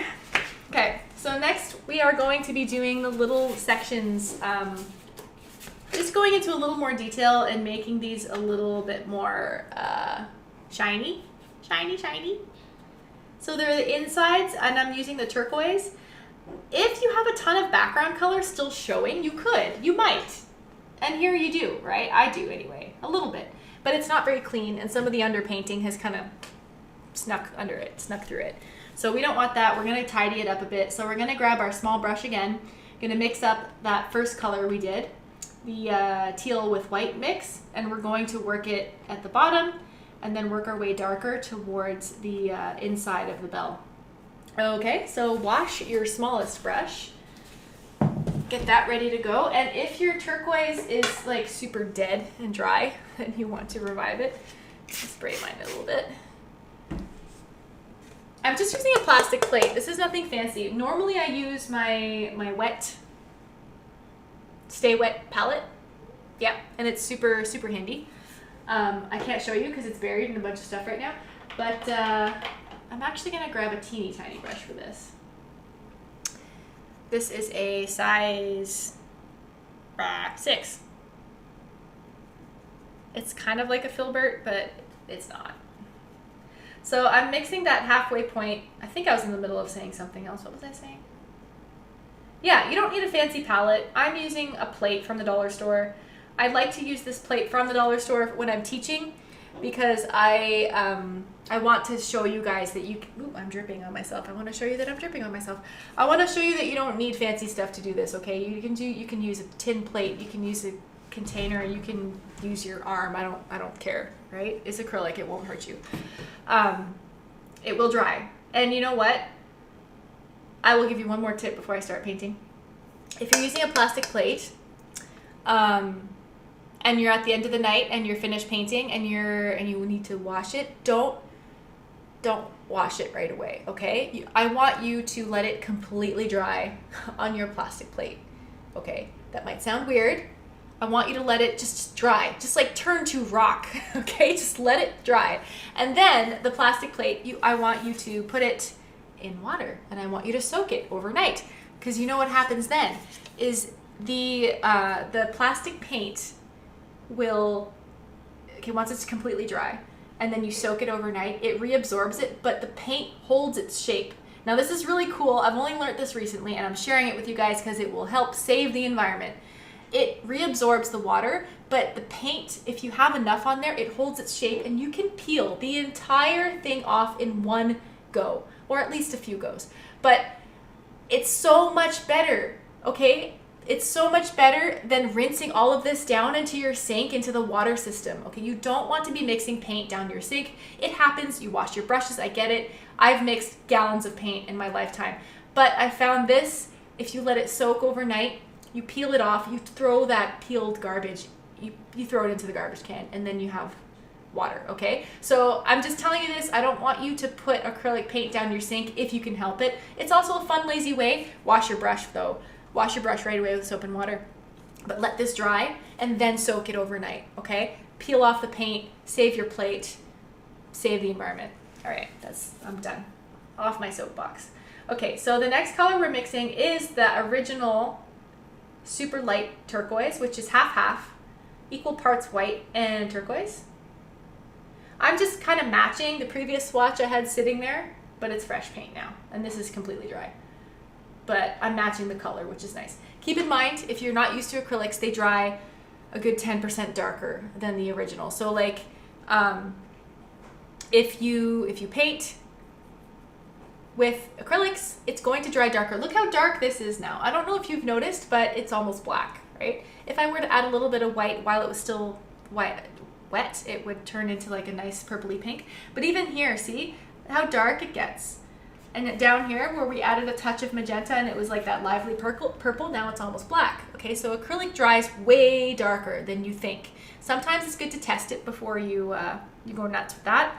If you're doing a piece like, I'll show you my landscape piece that I'm working on commission right now, it's maddening. I look at it the next day and it's as if half the work I did is not there anymore because it dries so much darker. So test it sometimes, just to get a feel for it. Okay, so I've said all the words. I have this medium, really light teal. I'm gonna go across, I'm gonna make little half circles at the bottom. And because it's mostly white, it has good coverage. And by that, I mean it'll cover, it's mostly white, it's opaque. It will cover whatever color is underneath it quite effectively. I'm not saying it's perfect, but it will cover quite nicely. And what I wanted to do was kind of expand these sections. I put extra dark here because I wanted to create another little section right here. I'm going to sneak it in there, right there. And I'm making a little triangle because it's on its side, right? You're looking at it from the edge. So I kind of snuck in an extra section, right? You can layer it. That's the beauty of acrylics. You can change the layout much later, which is great. And it's white, so it covers easily. Unlike watercolors. Gosh, I'm no good at watercolors. I need to practice. All right, so we're doing the bottom semicircle, kind of a well, kind of like a little loop at the bottom. And we're trying to hold the shape of the dark. I should have used a curved brush for this, but that's okay. This is a square brush, by the way. It's a bit harder for me to make a curve. That's why it's looking a bit stiff. All right, so I'm gonna outline it on all the little sections here. There, you can see that? It's definitely brightening up. It's starting to describe that shape a lot more. I'm gonna hop over to the other side and do the same thing. It's okay if it goes right up to the bell. The inside squish of the bell. Very technical terms here. I'm all about jellyfish anatomy and screwing it up. All right, we're gonna do, and I'm definitely thinning the purple sections that we did. The outlines we did in the really dark purple, I'm definitely thinning them out. So I love working back and forth. I don't like doing something where it's so final. Like every layer of acrylic goes on top of each other. They play around, they go back and forth, they push it, they pull. You add one layer, you don't like it, you push a little on the edges, you sculpt it. It's really like a lot more like sculpting than painting. So if I don't like something, if I want to make this line thinner, I just go ahead and make it thinner with the other color in the negative space. You push and pull. What drives me nuts with oils is that it's harder to do that. That push and pull is a bit harder to do. But with acrylics, like, it's so easy to layer. It's gorgeous. I love it. So forgiving. That's why it's all I do for beginners. Very forgiving. And if you have a good quality, even the student paints are good quality. You're looking for high viscosity. You're looking for thick paint so that it's easier to water it down. You don't have to worry about it being so thin. Now, see how big this purple section is here for me? It might be different for yours, and that's totally accepted. Talking about bones in ears on yesterday's stream. like the hearing, like the bones that do all the listening, the vibrations for people's ears. I'm gonna stick an extra section here again because I had such a big section of dark purple there. I'm going to fill it in, but you also have to kind of picture this curve here. I can't really show you without painting it, but there is like a curve here that's following this section. So if you imagine that, imagine it overlapping this section here, and then you kind of suggest it by curving up. And look, all of a sudden you have just by doing a shape in an opposite color, you have made an outline. See how we just made an outline there? It's magical. All right, so now we're gonna grab our nice light turquoise. We're gonna add more turquoise to make it darker, because now we're gonna start working our way towards the top of the bell, and it gets darker as it goes, okay? You were studying actual ear anatomy? Holy moly, my ear studies, when I had my students draw ears, it was kind of a nightmare. Ears are really scary to draw. There's so many lines. When you actually look at it as an individual piece of anatomy, you're like, what is going on there? You really have to picture that conch shape, right? Like that conch. I don't know how else to describe it. It's tricky. Our ears are so interestingly laid out, made for amplifying sounds that come in. So see how this is just a touch darker. It's just, you probably can't even see it. It's probably like, hang on, I will show you a bit closer. Maybe this will help. Ooh, super zoom in. Yeah, now I'm like standing awkwardly in front of my camera and the zoom is going nuts. Can you see that? Nope, it's not focusing. I tried. Oh, that's pretty good. That's pretty good. Stop moving. Stop it. There we go. If I could have a camera that zoomed in like this all the time, that's the goal. Those are goals, man. I'm like reaching over, mixing more paint. Going here, it's a bit darker. The goal is to get to our turquoise mixed with ultramarine. I think I have the capability to get a zoom lens because this camera is a Canon EOS 50 and the lens is removable. It's like a DSLR, but it's mirrorless, so it's a bit lighter and smaller than most DSLR cameras. But I think if I knew more about cameras and lenses, I would look up some zoom lenses. Can't talk and shade at the same time. Ugh. My son's cracking up. It's hilarious. It's so cute. I don't know what he's watching. I hope it's not something terribly violent. Okay. So you get the idea. We're working our way darker as we get closer to the top of the bell. I think I just got paint all over my hands. That's okay. Just wanted to show you guys that nice and close up so you know what I'm doing.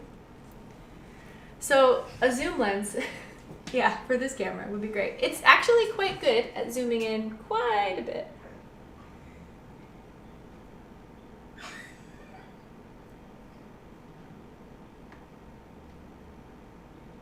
There we go. That's not so bad. You won't see my face, but you don't need to. You'll just see the super zoomed in face. You're welcome for that terrifying image. Okay, so now I'm going to mix a bit of, can you still see? Okay, good. The turquoise with a touch, like the tiniest little touch of the ultramarine. And it's way too intense, so I'm doing it next to it here. And I'm going to keep trying to get a color that's somewhere in the middle there. Mixing colors, so much fun. So rewarding. If you can do it. That's why our palette is big. We need space to mix, okay? Check this out. It's such a cool color wheel. It's a painting in itself when we're done. Okay, I have a teeny tiny brush. It's helping. You can get an even tinier one. But I'm going all the way, I get a little darker, I think we can go. There we go. All right, so now I'm gonna go into these little crevicey things. There. We are at 8:45. We have 15 minutes officially left, but I think might end up going to 9:30. No worries. Gasp. I know, I'm so bad. I know this is a long painting though. It's all good. It's okay. I'm gonna stick this recording up on YouTube because it's a freebie. And normally, if you guys are with me on Zoom, the recording is available on my Patreon. As well as all the other recordings of every other class I've taught in the past year. It'll be a year in June, you guys. 1 whole year that I've been teaching online. Yay, celebration! So totally unrelated to your painting. Okay. Dinner was very nice. Thank you. Oh, you are most welcome. I quite enjoyed it too. I did a whole brick of paneer. Remember, that's the one we got on sale? Twinkle lights. I bought a brick of paneer, which is like miracle cheese. I cooked that sauce in like, words. The jar of sauce, I cooked it with like peas and the paneer for like a long time, and the paneer holds its shape. Like it doesn't melt and turn to goo, and it's like just the right consistency. The opposite of Velveeta. It's the opposite of Velveeta, yeah. Who's your audience? Is anyone I know? We have a lot of new people, but they're not chatting, but that's okay. But the ones who are chatting today are India, Maria, Anita, and Sally was chatting earlier. We had Murray for a bit, and Mirka, and Bear, and the usuals. The ones who are used to chatting. This is Bradley. Oh, you can't see him because we're way zoomed in. Oh, you're on your own. Oh, okay. Just the close-up of my head. It's great. That's weird. I know, it is weird. Isn't it great? Okay. Yeah, we have friends. He's here just lurking. A lot of them are lurking because they're maybe listening. I don't know. Maybe they're not. Yeah. Oh, so today's like a Twitch one. Yeah, I'm doing Zoom this one. on Twitch because we didn't get the recording. Remember, I tried several times to get this jellyfish to record properly, and I failed on several attempts. And then I'm like, you know what? I'm going to use it. Technology I didn't failed. fail. Technology failed me. It's okay. But then after a lot of attempts, and I mean overnight attempts to get this footage to render. Oh, like over 24 hours. Definitely. That was ridiculous. It was crazy. Like, it just would not work. And everything I tried, Brad even bought me twice the amount of RAM that I had and installed it for me as soon as it came here. And it's still, I mean, everything else runs really nicely now. But it didn't help with the situation for the jellyfish. Sally is here. Her worker is here. She's lurking. Oh, Maria is still trying to catch up. And you got this. It's still good. I don't remember what I was saying anymore. Stop. Right. Thing. Technology! I'll give you a chance to catch up while I clean my brush. So I figured it's a great opportunity to have a sample class. So there are a bunch of people in here in the chats, users, whatever. I had a few new follows, so they might be people who are interested in maybe someday taking a paint class. Who knows? If not, whatever, but I did show you guys the painting we're working on next, and you can check out the events. I have a command for that now. Ouch, I smacked myself in the head. But we are doing the forest with the fairy lights in 2 weeks, and I'm really excited for that one, actually. Let's keep painting before I talk my own ear off. So since you're at the end, would you like a beverage? Yes. Of what variety? Do you have anything fruity? Possibly. Fruity, please. Thank you. I saved a carb today for a beer. And it's the weekend. Marlene Inc. Hi, Kina, Brad, and classmates. I recently purchased a couple of paintings from Kina. Oh, it's Marlene! Oh, hey! She is the owner of the retreat painting, the girl curled up, and the giant one towards the light. Welcome. Thank you so, so much. You're trying to paint. Excellent. Good luck. And again, I will give you, if anyone wants the recording of this class, just email me, message me. Any way that you have to contact me, I will send you the YouTube link when it's done, and that way you can pause and zoom in or whatever you need to do. So just let me know. I know this can be a bit overwhelming, especially if you're not used to painting very often. Thank you, Bradley. You're welcome. I have a beer now. Anyway, welcome, Marlene. Thank you so much. Party! All right, let's keep going. Where am I? All right, we touched up the light grainy areas. I'm looking at our sample piece. I think I'm going to, before we move on, I'm going to touch up the inner bell here. And for that, I'm going to grab, I have my smallest brush still. You're enjoying this while you paint. Excellent. What are you painting tonight? There is no try. You're painting. Good for you. Yeah. I just, it's, can I lean on this? Is it dry? Yeah, it's dry. I get into a lot of, I get into like these blocks, and I think like, oh, I shouldn't work on XYZ because I have a commission. I shouldn't work on my own stuff. I should work on that commission. I really should, or I should paint something that I should learn. I should do more studies. Oh, I should paint this. I should paint that, and it's very seldom that I just let myself paint anything. And it's once you start, like when you first start painting, that might be all you do is just paint whatever your heart desires, and it's like truly a labor of love every time, and it's like a meditation. You just see what happens. But as time goes on, and especially because I'm trying to do this as a career, I feel like every time I sit at the easel, there needs to be a purpose, and there doesn't. There doesn't need to be a purpose. Every time you sit down at the easel, just paint for the sake of painting. I really need to do that more often. So when I took my vacation week for April break, because the kids didn't get March break this year, okay, for directions wise, I'm just going to interrupt myself. I'm painting pure white without being watered down. I'm reinforcing the white that was in here before. I'm just kind of cleaning up these edges here. Anyway, so I took a vacation week to myself. I had help with the kids. Brad, my husband, he had the week off too. And normally that week is the week that we visit my grandparents in Panama. But we couldn't this year, obviously. So I took the week to just do nothing. And you guys know me, those of you who know me, it's really, really, really, really, really, really, really, really, really hard for me to do nothing. I always try to have a purpose, reason for everything, because it's probably ever since I had kids, although I'm lying to myself, I've kind of always been this way. I try to overload every little space, and it's funny because you can also see that come out in other places, and you'll actually, the more you look at art and the more you get to know the artists who make that art, the more you start to see patterns in their personality in relation to if they're true to themselves when they paint or draw. You can start seeing their personality and sometimes even their physical features in what they're repeatedly painting. So like I've noticed that like they don't outright do this, but there are some artists who are illustrative. I guess Loish is a good example too, but a lot of other illustrators where if you're, a young white female, they are often drawing young white females.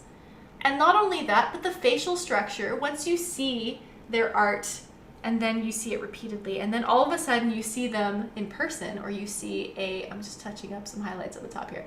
If you see them do a self-portrait, or if they post a photo of themselves, you can actually see similarities between their artwork and themselves. And that's interesting because we are, you know, I mean, at least since the invention of mirrors and selfies and all that, it probably wasn't as apparent a long time ago. But we see our own faces typically the most, or people that we love who are related to us who might have similar features. We even end up marrying or partnering with people that look similar to us, and it's no accident that that happens. And a lot of the times you'll see people's features, personalities, traits come out in their artwork, especially if they've been practicing for a really long time.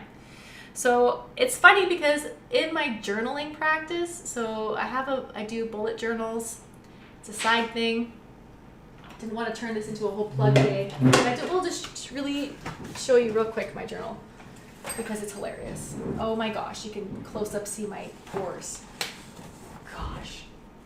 And this is just to expand on the notion that I was explaining that I tend to fill in all of the nooks and crannies of everything that I do, and I do the same thing in my journals.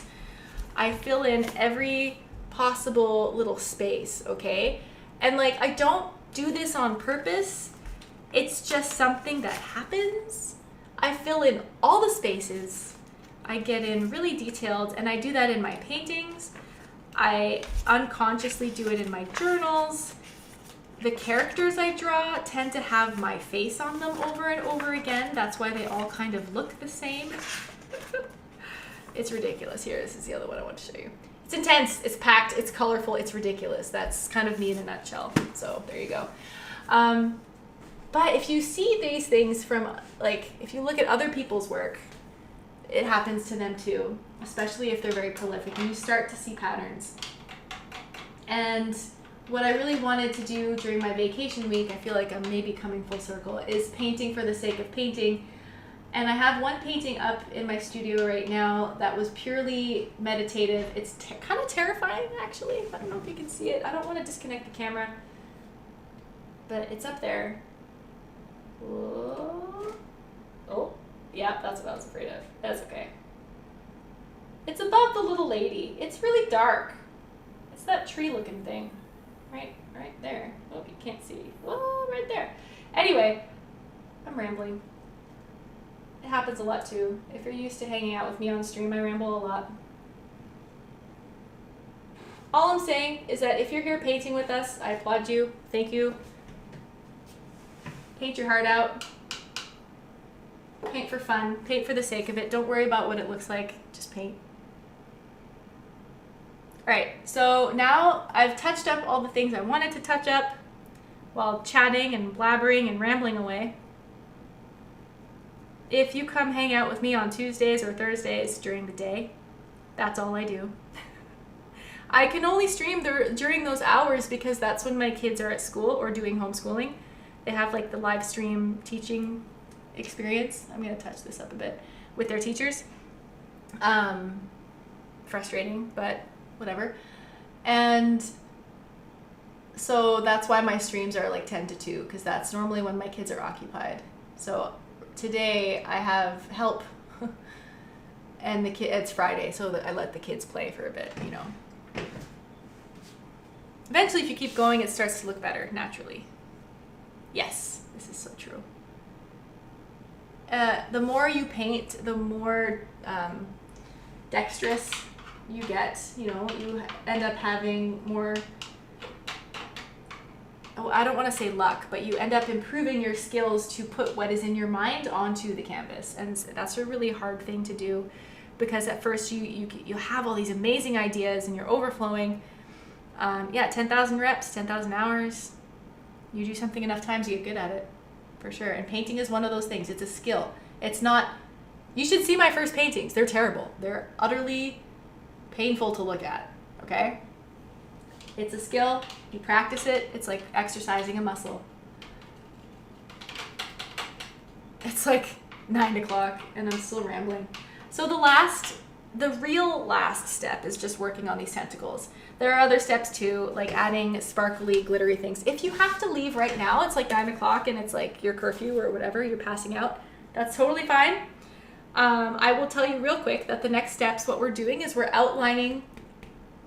defining the tentacles a little bit, and we're adding we're going over it in white, and then we're adding these tendrils. And then, as always, I like to flourish all of my paintings with little dots or bubbles or stars. It's just something I do. Or fairy dust, you know? I just love adding little white specks to everything. I don't quite know why. That's just a signature thing. So if you have to run and you don't plan on looking at the recording, that's what our next couple steps will be. I'm going to go do them. I'm going to go through it now, but I just wanted to let you know. Bradley brought me a beer, so I'm going to drink that soon. Off screen.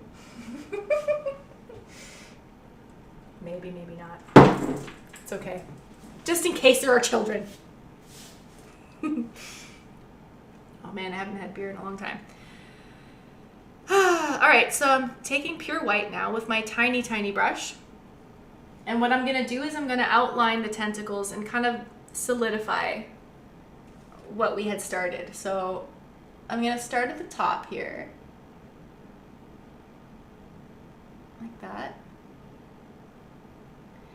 And what we're gonna start to do is define where these ruffles go. Now, I had this way of explaining it before with the ruffles, that it was kind of like if you picture some drapery. So I'm gonna take this one because it's actually, it has some space nearby. Outlining this. Can you see that? Roughly, okay. Actually, I'll zoom in. It might help. Whoop, that's about as close as I can go. So I've zoomed in, I'm grabbing pure white with my tiny brush, and what we're doing is we're picturing, actually you can even just paint it, a thin line that's connecting the edge of this ruffle to the top. I'm not going to make it actually physically connect to the top, but anytime there's a ruffle or a curve that goes out, we're kind of outlining it, because that,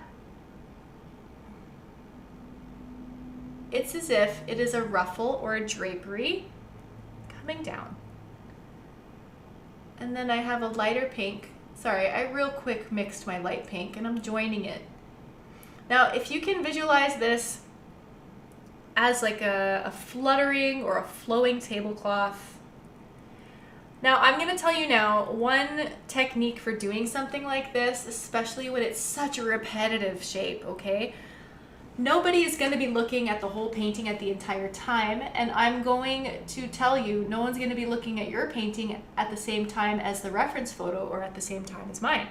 They're going to look at yours uniquely, individually from anything else. You're not going to have it hanging up next to somebody else's.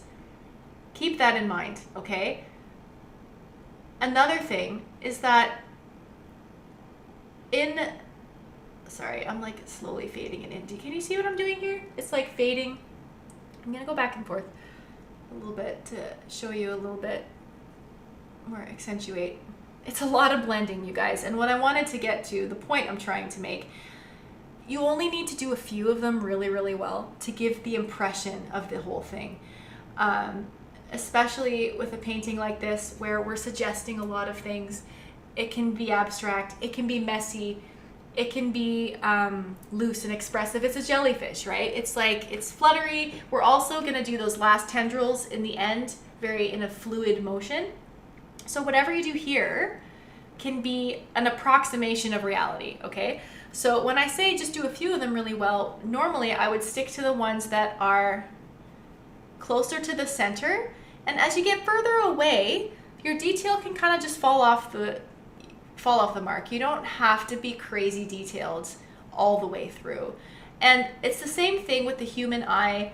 Our eyes don't actually register full detail, full frame all the time. If you look at something, like I am looking at my brush right now, and it's like those tests at the optometrist. I'm looking here, but all here, you can't really see what my hand's doing, all here, I'm not looking there, I'm looking here, I'm focused here. So here is in focus, but everything around me is blurred.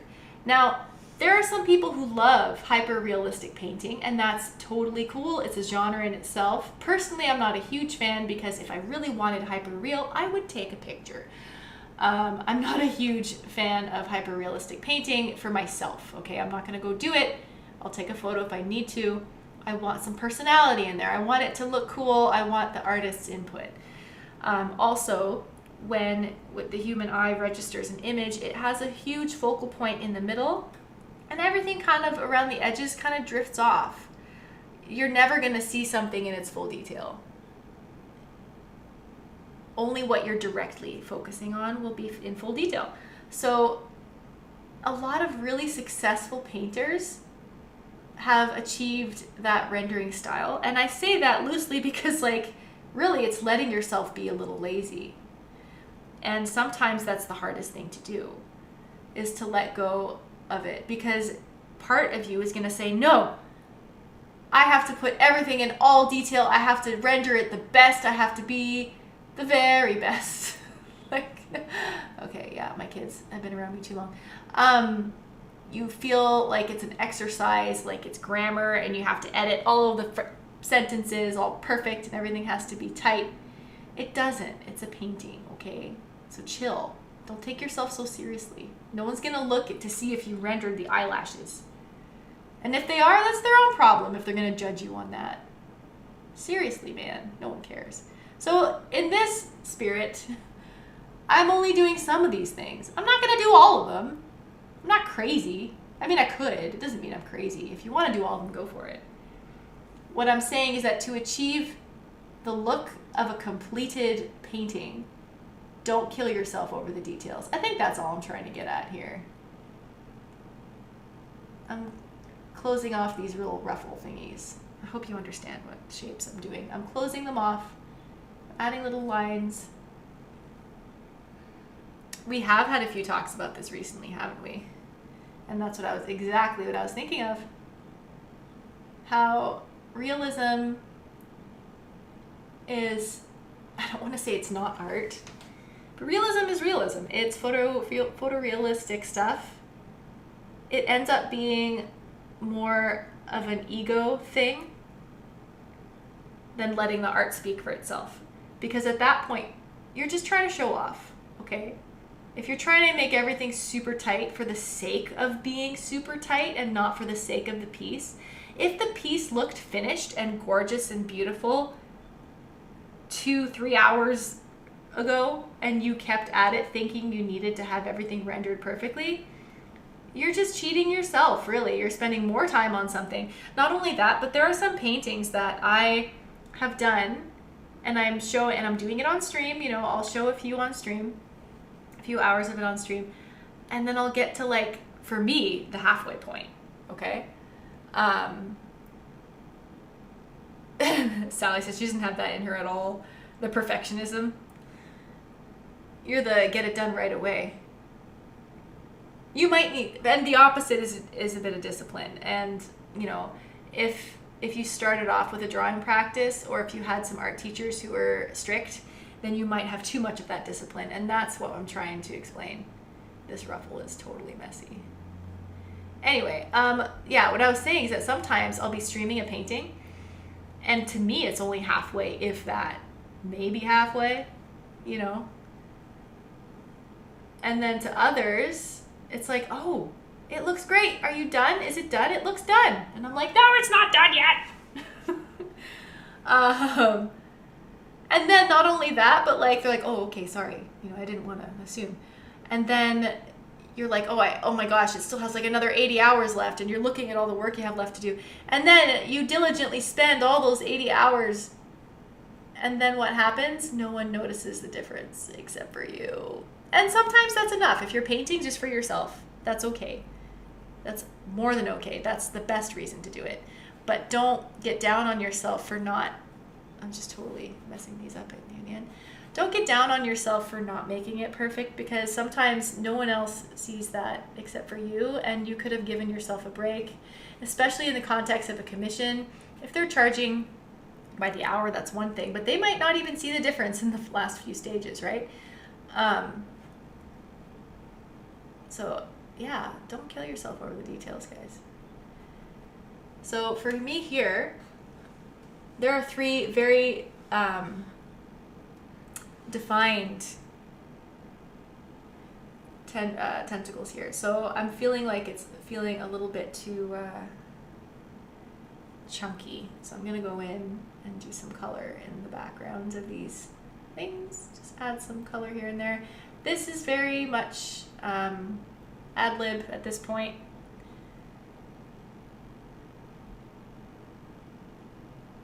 There we go. I don't want there to be too much of that background color poking through. I want the jellyfish to look a little solid. So I'm going back and forth now between magenta and white, depending on where I'm painting in the tentacles. And this is totally where it becomes so subjective. This is like, it's totally up to you how far you take this stage, because the stage after this really is just the final whooshy details like that. So you might want to fill in some of them. You might want to do all of them. And both are okay. I'm going to do a few suggestions of a few more and then tighten it up because we're running into the time. To infinity and beyond, yes. So true. I'm going to stay online for a little bit after I halt the recording, just because this is my evening. This is my hangout time with you guys. Sorry? Who's my brother? Where's your brother? Yeah. I think he's on the games. I still have to do my chores, but I already ate and dinner. You did most of your chores. I mean, I did my laundry. You did your laundry. And that was a lot because that was like 3 loads. It was a lot. We had a lot of laundry today. I got really bored, so I started doing that. Well, chores are a good thing to cure boredom or make it worse. I'm grabbing my long, pointed, round brush again. I want to say it wasn't too much, but it was. It was a lot. I know there was a lot But of it laundry. felt like short. Yeah. I'm accentuating some of the rims here, the edges of the tentacles one more time. Again, it's a back and forth game at this point. You can highlight things you want. You can bring out some of them and leave others behind. You can make things more detailed closer to the bell, which would make more sense. If you want to, like if you want a technical answer, where should I put more detail? Focus it around here where the eye typically rests. There is a compositional movement in this piece where it's the top left. I can even add a bit more white. Ooh, that's really white. Sorry, you guys can't see it. There we go. So I added a bit of white to make, because now my paint dried and that top left corner is looking pretty dark. So I'm lightening it up a bit with some white. It did dry really dark. Ugh, acrylics, it's okay. We love you, acrylics. You're just so picky. So picky. It's getting dark here now. I guess it is 9 o'clock. I love those days though, like late spring, early summer, before solstice. And the sun just stays up until 9:30. It's gorgeous. Okay, so I just lightened the top left corner there because it looked really dark. So that's the bulk of our painting there. You can fill in some of these corners if you like. I'm just using magenta. Maybe you can actually mix some magenta with, oh, my whole palette is so dry now.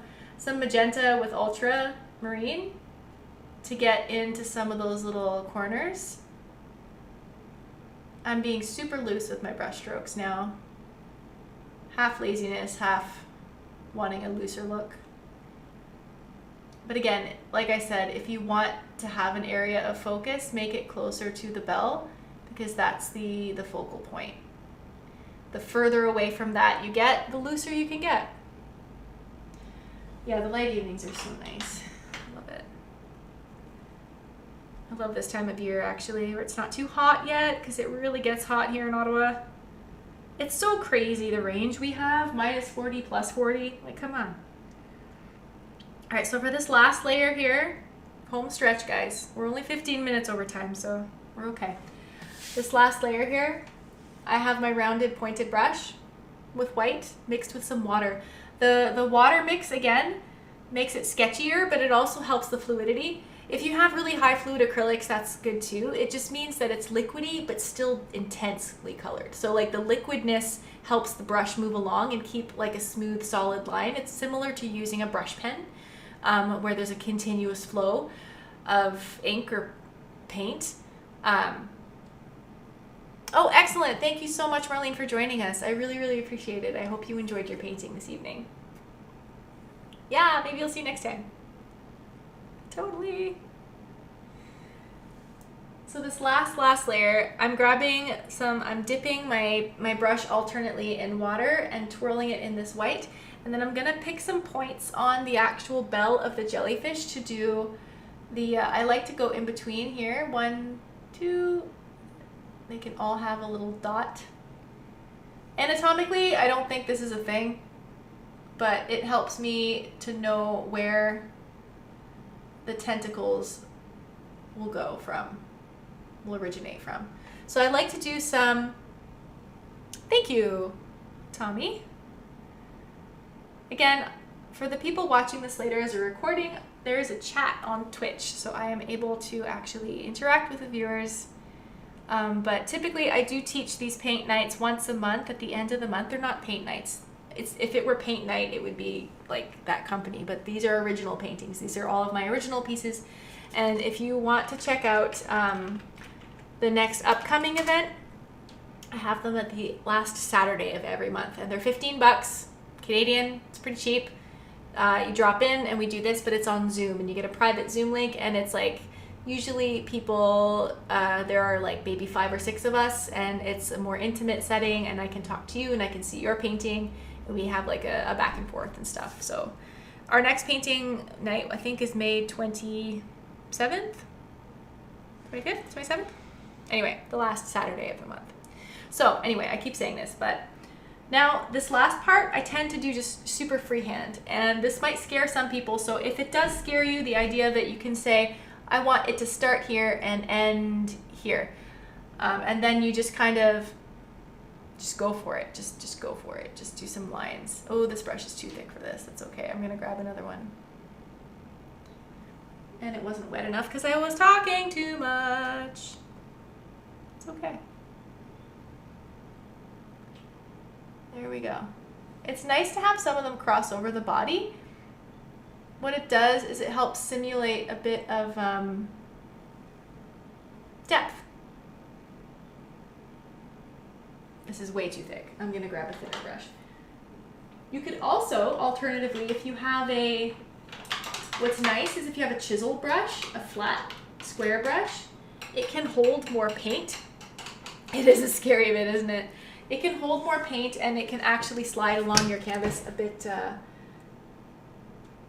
better, and it just holds more paint, so it's better at doing that continuous line. Oh, my jelly has such full ruffly dresses. Thank you, Sally. The next paint along is May 29th, same time, 7 p.m. Eastern, 4 p.m. Pacific. I looked it up. And we are painting, I'll show you. If you follow the events link that I posted, you'll see it, but this is the painting in person. This is the inspiration piece. It is a piece that I did a few years ago that I taught at a paint night. This one has a few extra layers, but the one that I'm going to be teaching is going to be more like 3 layers, maybe 4. And when I say layers, I mean steps. So like there's the very background, the middle ground, and the foreground, okay? And then the extra details. The reason I limited it in this version is to simplify it so that it can be better for all levels. But this is the original piece where it's definitely more than 3 layers. I'd say it's like 1, 2, 3, 4, 5, 6. But I will provide instruction throughout that class on May 29th so that you can do either the 3 levels, or you can do the 6 levels, or you can make it 100 levels, as many as you want for it to get that look that you want to achieve. I'm totally procrastinating on this last layer because I feel like I don't have the right brushes to make these things happen the way I want. But the key really to getting these long tendrils is to have a wet brush, but not so wet that it drips, unless that's a look you're going for. Oh, that's much better. Okay. Much better. I have a smaller brush now. Whoop, whoop. This is great. These tendrils are wonderful compositional elements if you have totally gone off track. And in many of my jellyfish paintings, because the tentacles get so unwieldy, sometimes the composition gets thrown off. And I'm still having them follow that same motion from here as if it's like fluttering up, you know? But these ones are a lot more, think of them like loose hairs in the wind, you know, like that. And then this one doesn't attach to anything, so where should we put you? We'll make you go down more, like whoop. The only thing I would strongly recommend is to do this absolutely last. If you think you're going to keep reworking your painting after tonight, or today or whatever, whenever you're watching this, if you think you're going to rework it, don't do this yet, okay? Save this till last. Save it until you're super happy with every other aspect, as happy as you can be. Because it's such a pain in the butt to go around or through these guys, these little tendrils, after the fact, right? But they're a great way to substitute any compositional gaps if you feel like you're and when I say that, if you have no idea what I'm talking about, I'm saying if your painting looks like it's maybe leaning to the left or leaning to the right or too heavy over here or too light over there, that means there's something off with the composition. Now, this is a giant jolly mess, okay? I love it. It's like one of those, that might not be your jam, and that's okay. You can tighten things up a bit. You can go back and rework it. But these lighter tendrils are a wonderful way to tie things up. Now, I'm feeling like maybe something over here is missing. So anything that really draws the eye, I can do little bubbles. Those are fun. Super easy, just little dabs of white paint. And that also helps compensate for any compositional holes. I love doing bubbles and shiny things. Boop, boop, boop, boop, boop, boop, boop, boop, boop, boop, boop, boop. Yep, we're doing it. Bubbles.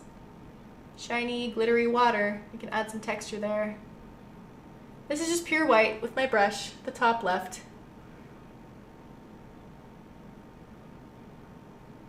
Yep, no worries. This is pretty much done though, Sally.